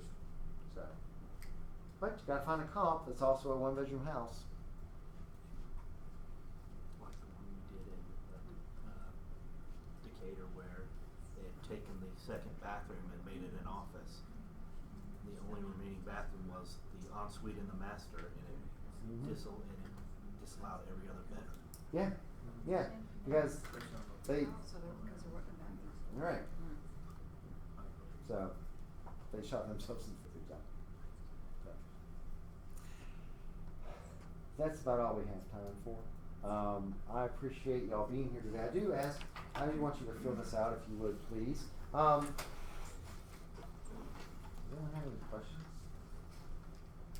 Comments? Do you have a list of adjustments that you can help us with? Sure you get that. I'm glad to help you with that. If you go to the CMA class, they'll give you that little red button. I know, but It has all the adjustments. Oh, does it? What's the CMA card? Appraiser's Guide to CMAs. Yeah. You teach that? You know when the next one's coming up? Not off the top of my head, but It was, I know it's it on was the in website. November. They might have something else. Also, before I forget, if you would please, when you're done with that, come up and put it right here, and I'd like for you to initial next to your name when you leave. Okay.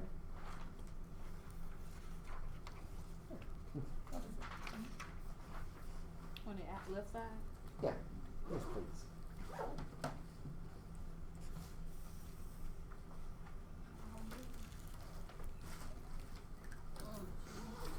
thank you all for being here today. I really like coming to this office. I like coming to Keller Williams offices in general, but you guys really, I like how you all get really a lot of good training. You guys kind of get it, so I like talking to you guys. It was good, I learned a few things. Thank you. It's a good class. Good.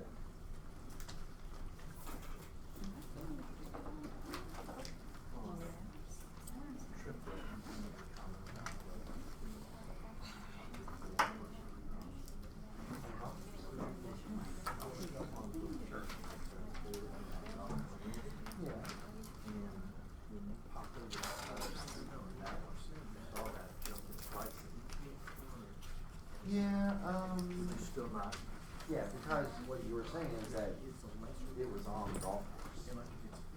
And that's more of a locational difference instead of So that's why I put it on location.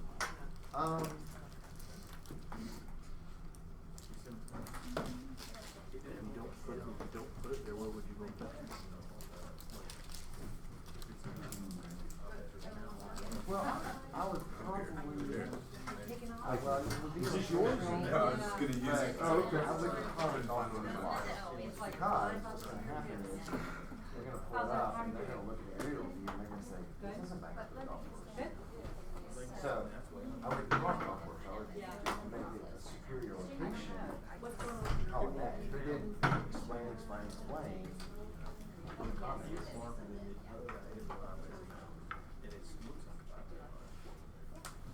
I think I sent you the email about this girl that rented this cot somewhere.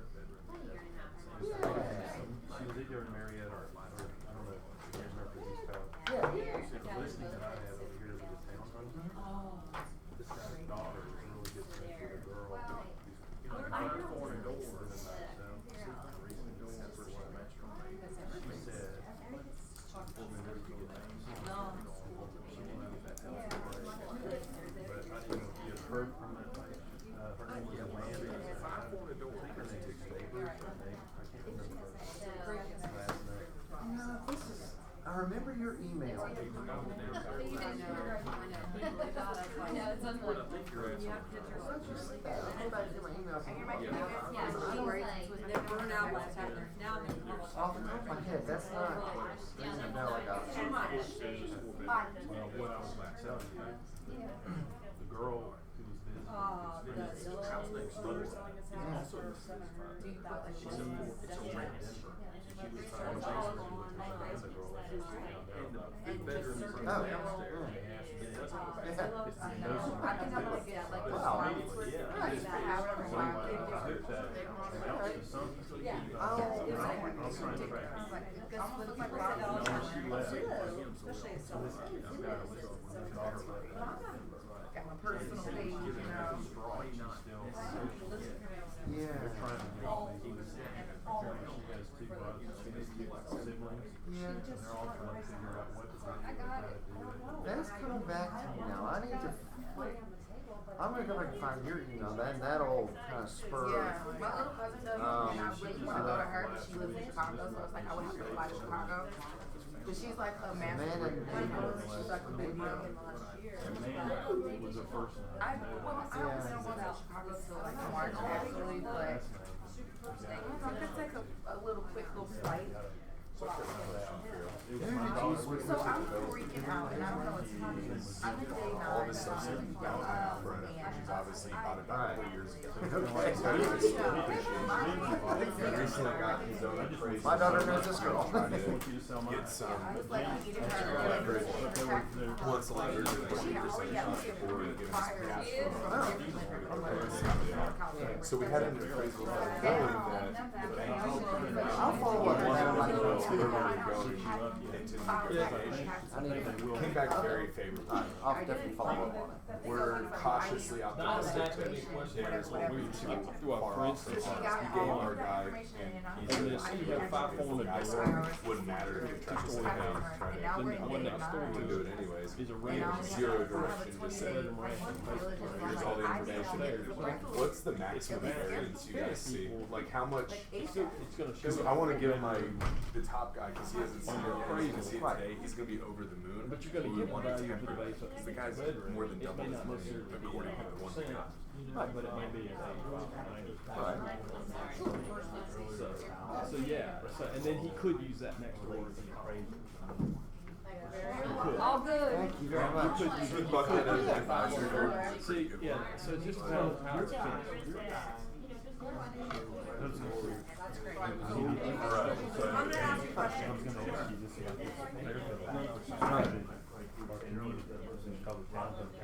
Right. There's some freestanding, they're all. Right, and then she's still gonna be As far as the at- appearance, all they're all responsible traditional for- styles. Maintain, the HOA maintains the exterior, everything except the roof and individual homes. But we haven't gotten a break yet. That'd be about a 15% Really nice, very solid, it's right in Maybe the I heart. should, I don't know. Because she submitted the email too, Yeah. I don't understand why she wouldn't be able to just get the receipt that they received.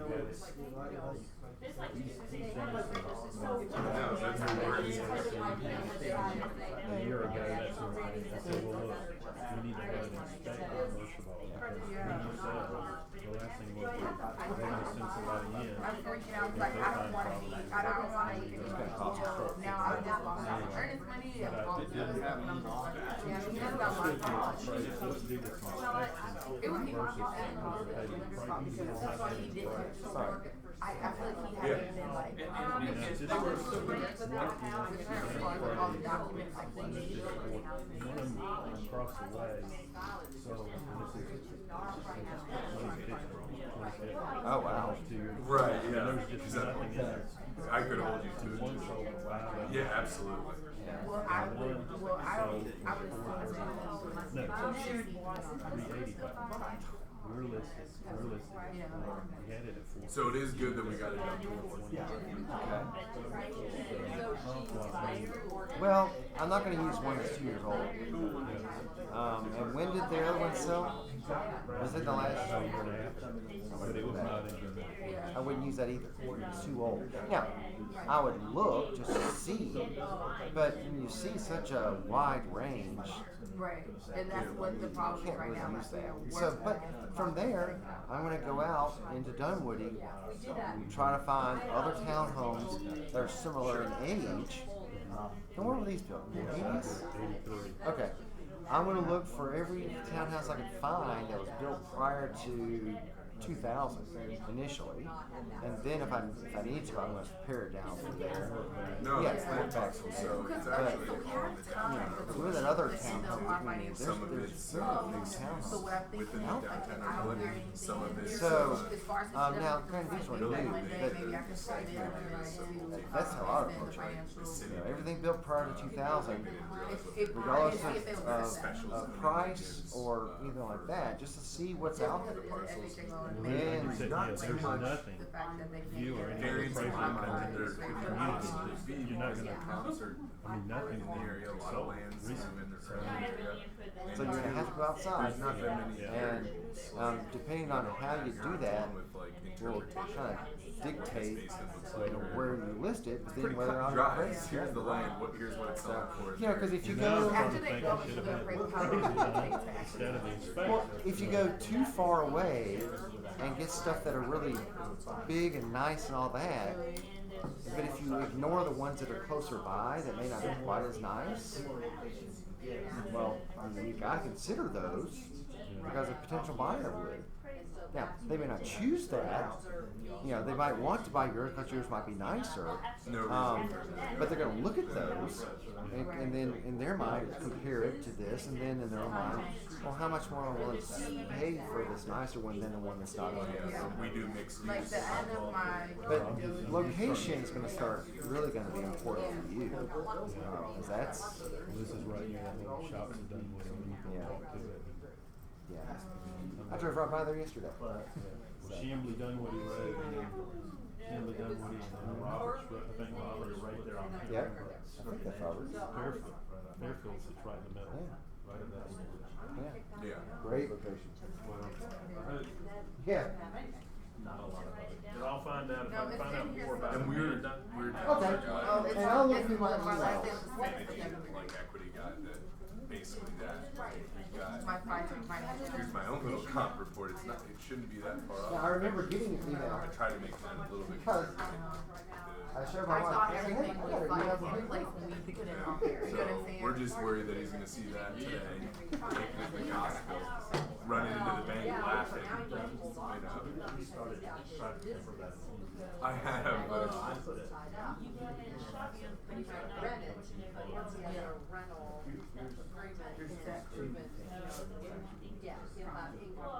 and we'll inevitably get a third that we're not involved in. So, But, okay. Well, I do appreciate that input. It's meaningful for me. And it's nice and relevant because I'm literally about to go see it. He did it on Thank good you. faith for me, cause I know this is like the first one. So it's kind of my fault for letting him do that, but I didn't realize like, she didn't have all that stuff like ready to go, you know what I'm saying?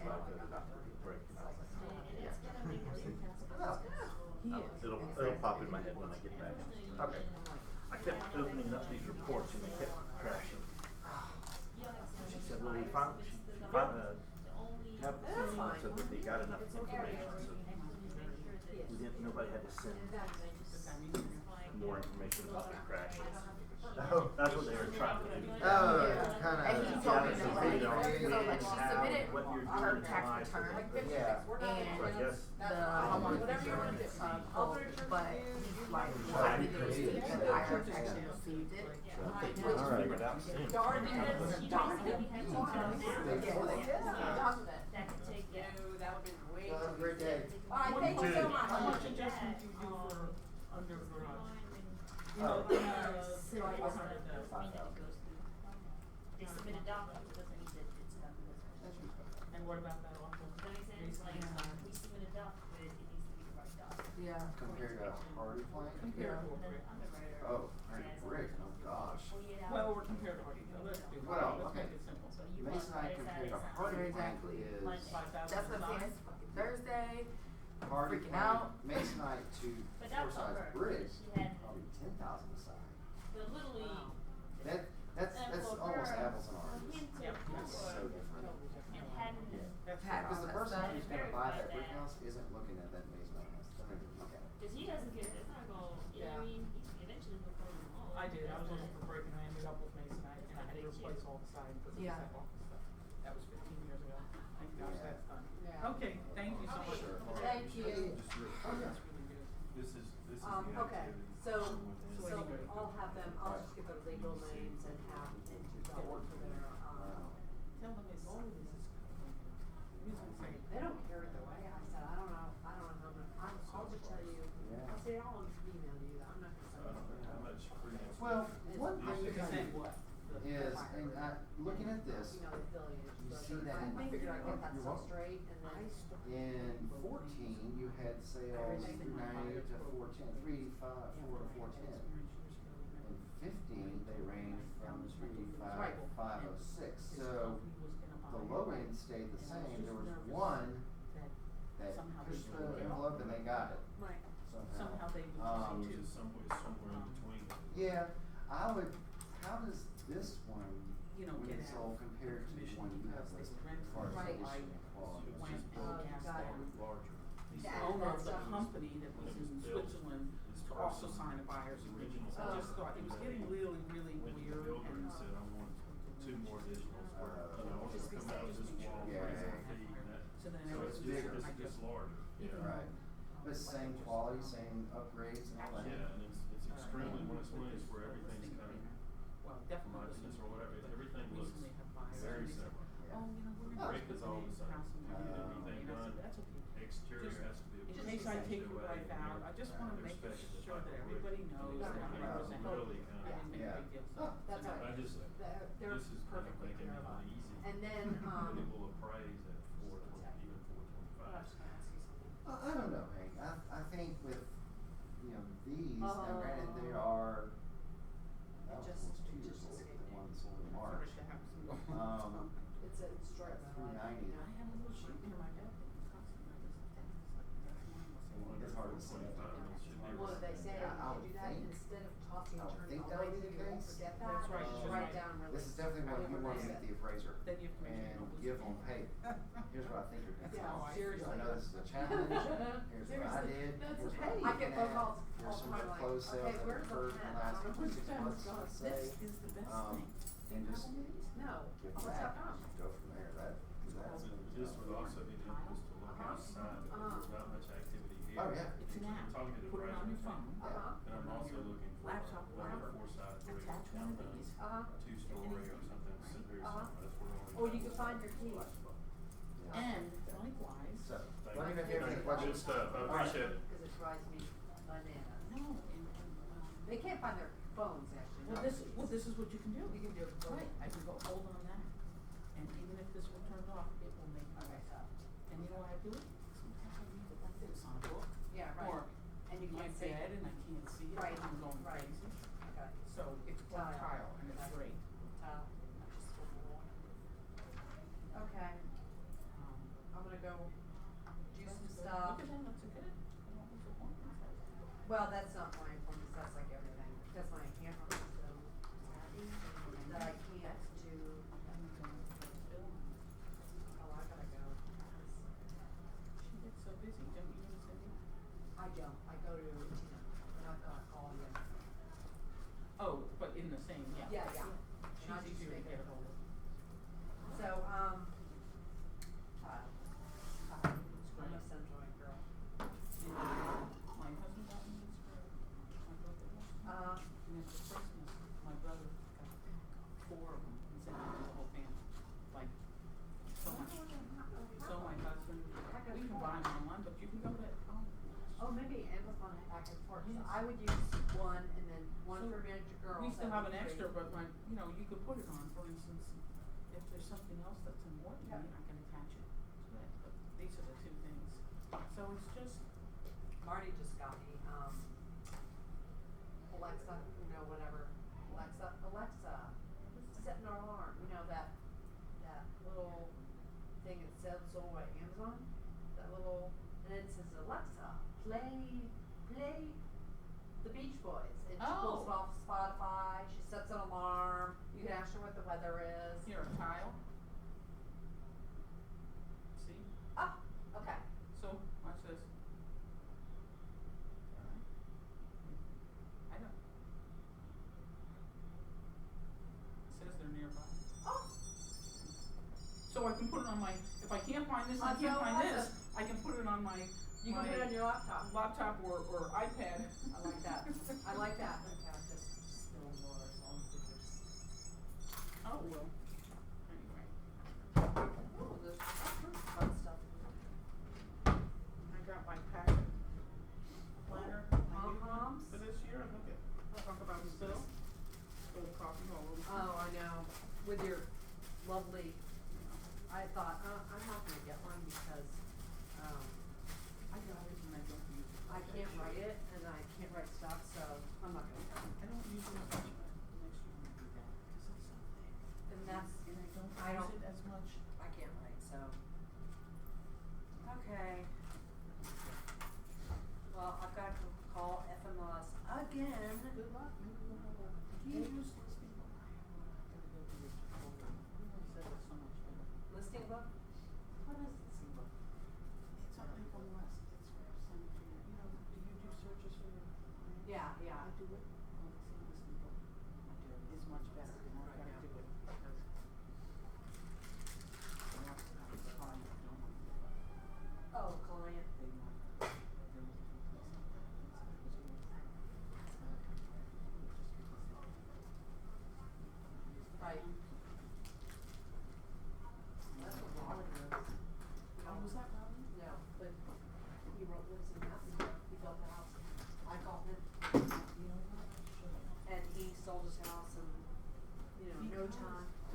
Alright, it's gonna happen too quick, you think? Yeah.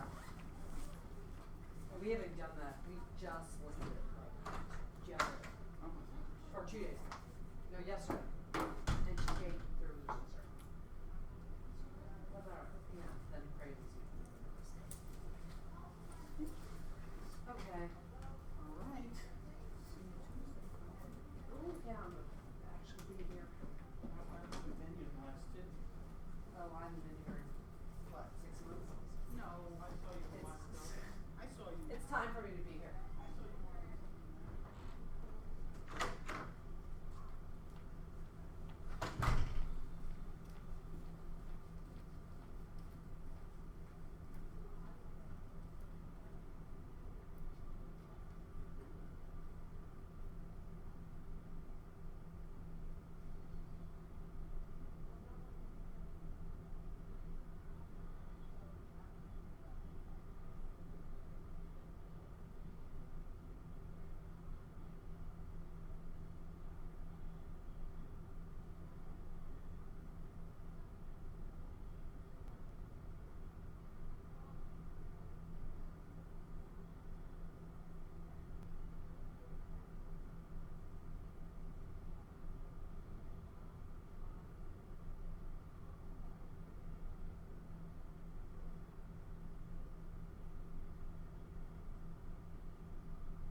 Mrs. Holmes?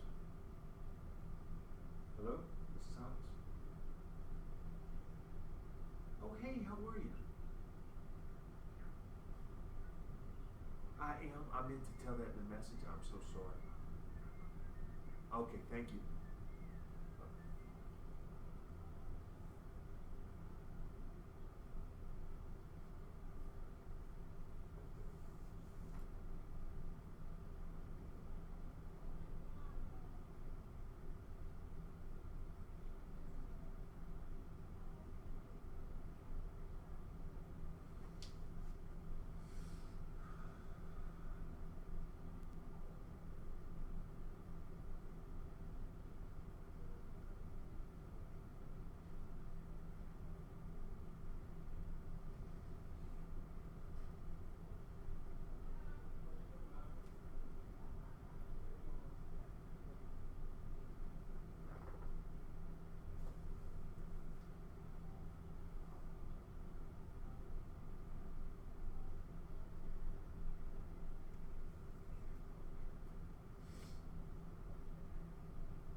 It's all I can do.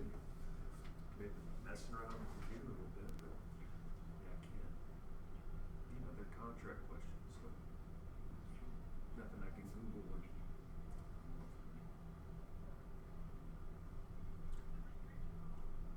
In a meeting. Yeah. I hope so. I hope they get out, but this is.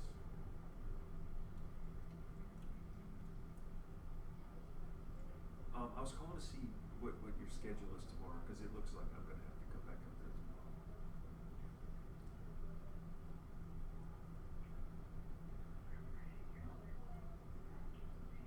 Tomorrow's Friday. Okay. I feel like there's something we're missing, that's why I called. I just feel like there's somewhere I have to be or something I'm supposed to do tomorrow that I've completely forgotten about. I have to go meet with Carlos, I know that.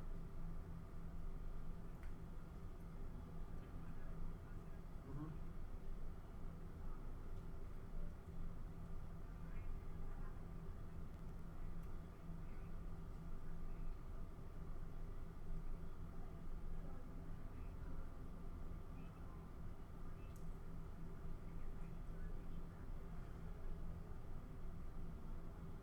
Your what? Photo facial.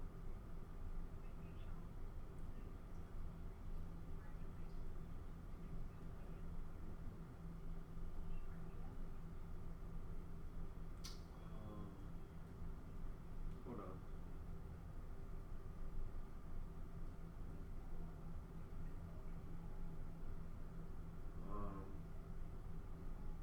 Wednesday, Thursday, Saturday. Wednesday, Thursday, Saturday. Right. Is that what I'm missing tomorrow? No.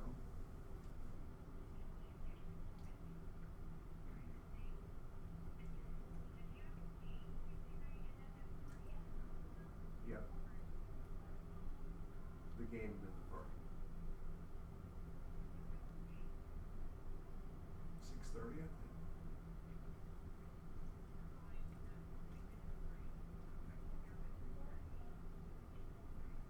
The facial thing.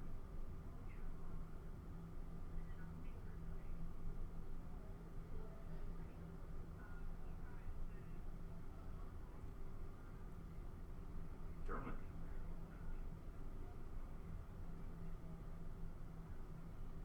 Okay.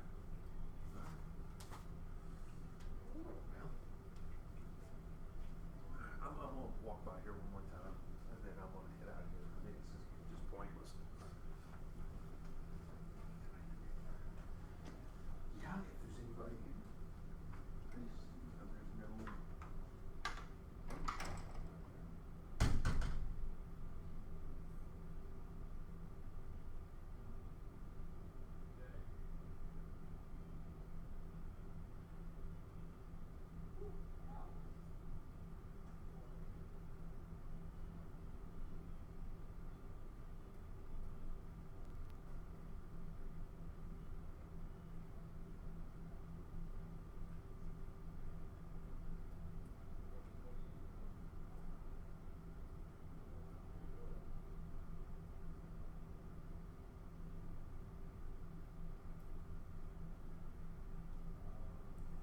Someone's like, oh, let me call the guys. I'm like, Omar, do you know when they're going there or whatever? Because I'm like, now somebody lives in there, so they can just, pop up and just. He was like, let me call the guys. I'm like, you're taking this shit seriously.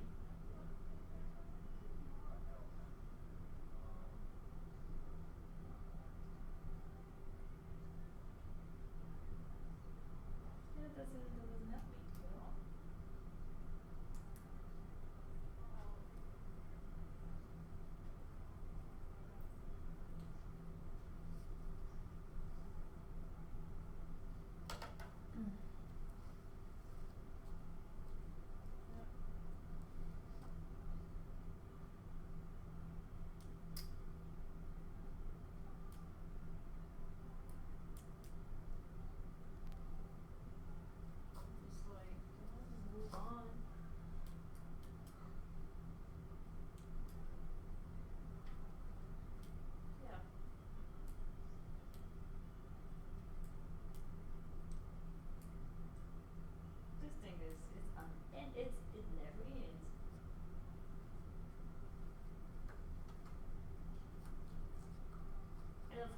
then it's, oh, well, we just never bought a resale before. I'm like, yeah, and this is a resale. It's not a new construction. Yeah, especially when you come in there. She was like, well, he needed to plug the fridge. I was like, and how long did that? Like literally, like we can do this all day long. That's why I didn't want to do the walkthrough with them because y'all gonna find some of the shit, and I'm not trying to do it. I'm not.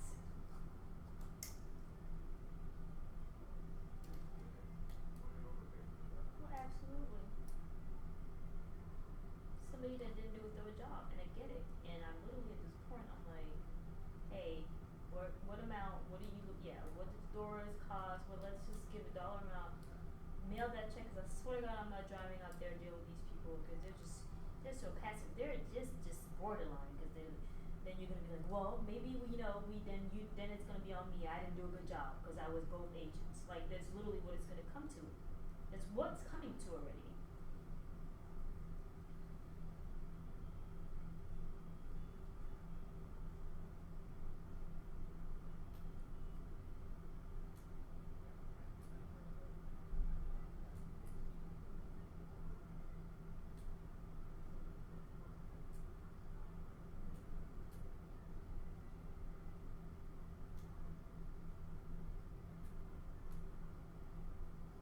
Yeah.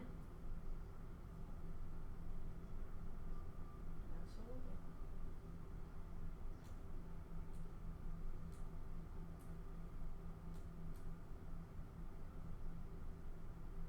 Yeah.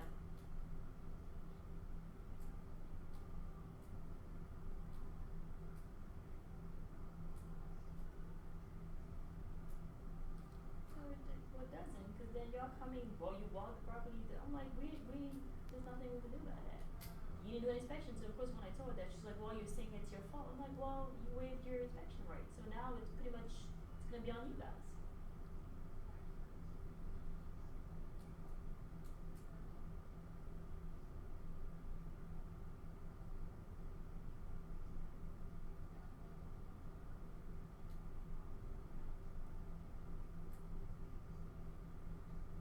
Yeah, because it sounds so good.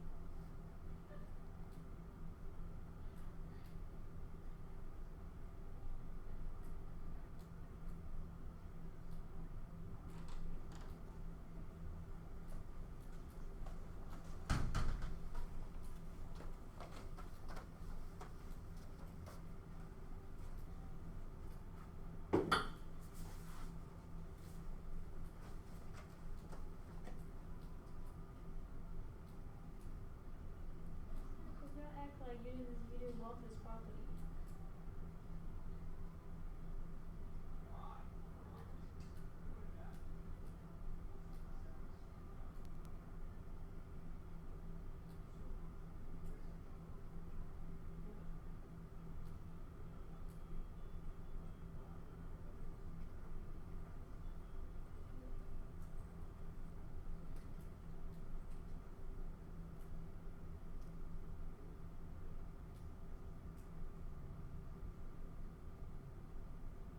That's exactly what they said.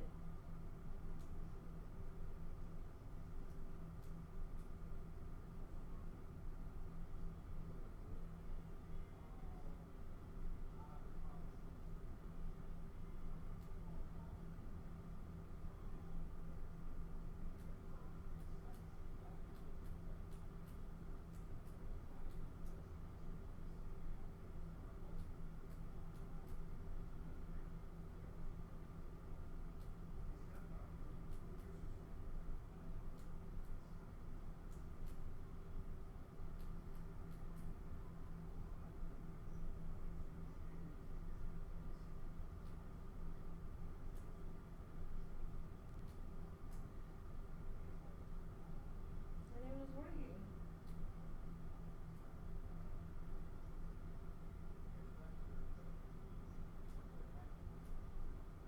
It's working, it's just making noise, like a noise that they don't like. It's literally like it works, but it makes a noise that they don't like, literally.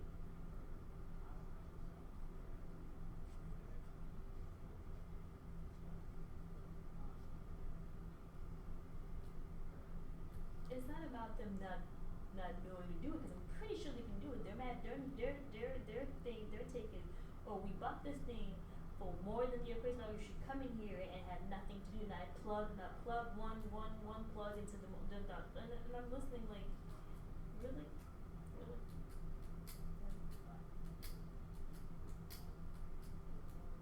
I would really cut a check, cause I'm not trying to really get a nail it.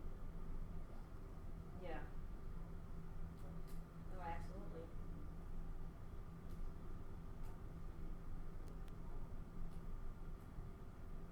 We can go, I have much things to do, but we probably need to go before traffic.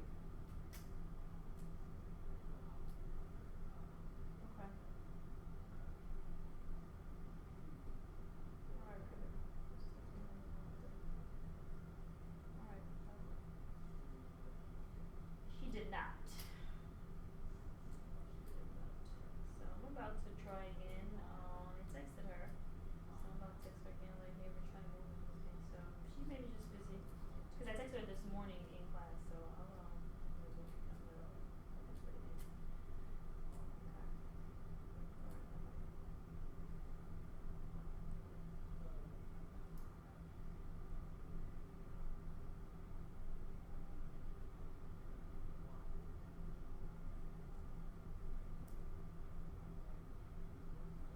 Hey, Amar.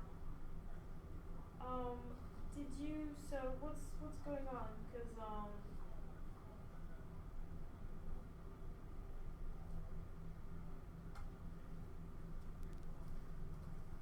okay, but just, cause I'm just, hold on.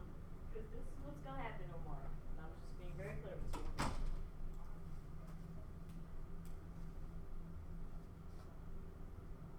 No, I'm telling you this. I'm telling you where they are as of this morning, because these are the people, and I've been a buffer between them and you. These are the people that will see you for whole in the world. So, just so you know what the next step is, so that we can get ahead of that. They don't trust you when I said that you're gonna fix it. They don't trust you. That's literally what they've told me this morning. So, they're basically saying next step is calling my broker to see what their references are. So, because we've agreed to fix the holes, and because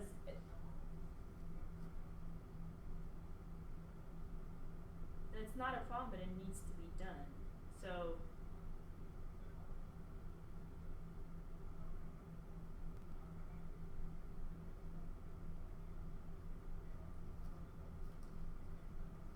okay, and then so because if we can get that done like today or tomorrow, and I need to be able to tell them, hey, you know, they're coming today, they're coming tomorrow, so that no, but the door is definitely important. And let me ask you why, because I was gonna be like, you know, if you didn't order it, let's just figure out a dollar amount, cut them a check or more, and let them do it, because this is what's gonna happen. Your guy's gonna come in there. That's what I'm saying. The guy's gonna come in there, he's gonna put it a certain way, they're not gonna like it, because these are these people. They're gonna nitpick on every single thing.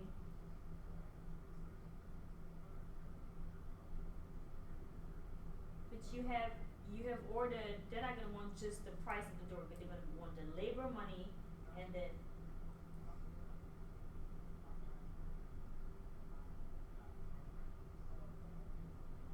that's what I'm saying, and I'd rather you do it too, so you can control the cost. So there's the sliding door, so it has been ordered, so it's just a matter of your guy putting it in there. Is that what you're saying? Did he get it?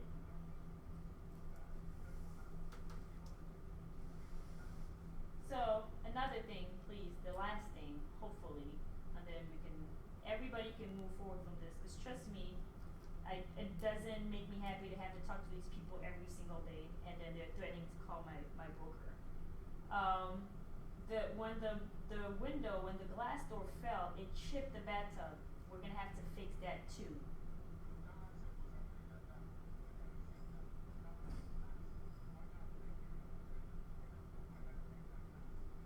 So the bathtub is chipped, and basically, according to them, we need to fix it.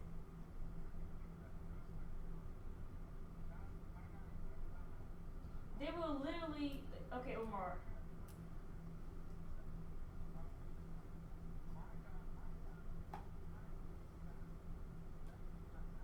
It didn't fall. But these are the guys that will literally take you to court for a chip in the tub. This is how petty and this is how much time they have, Omar.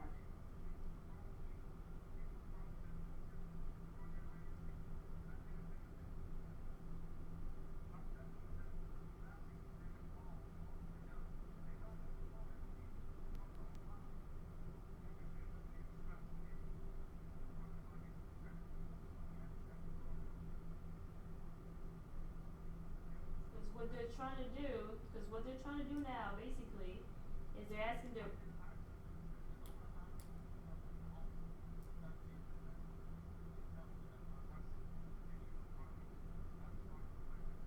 Because I've never paid attention to it too, but when we went, when of course they're like, well, so, because what they're trying to do now is they're trying to get my broker to give your number because they want to deal directly with you.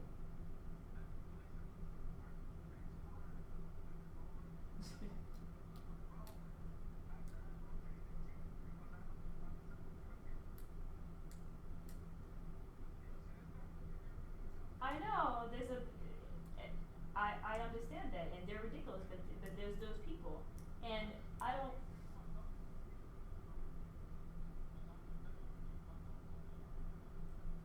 Yeah, they're getting on my nerves, Omar. This thing closed last week, and let me know right away.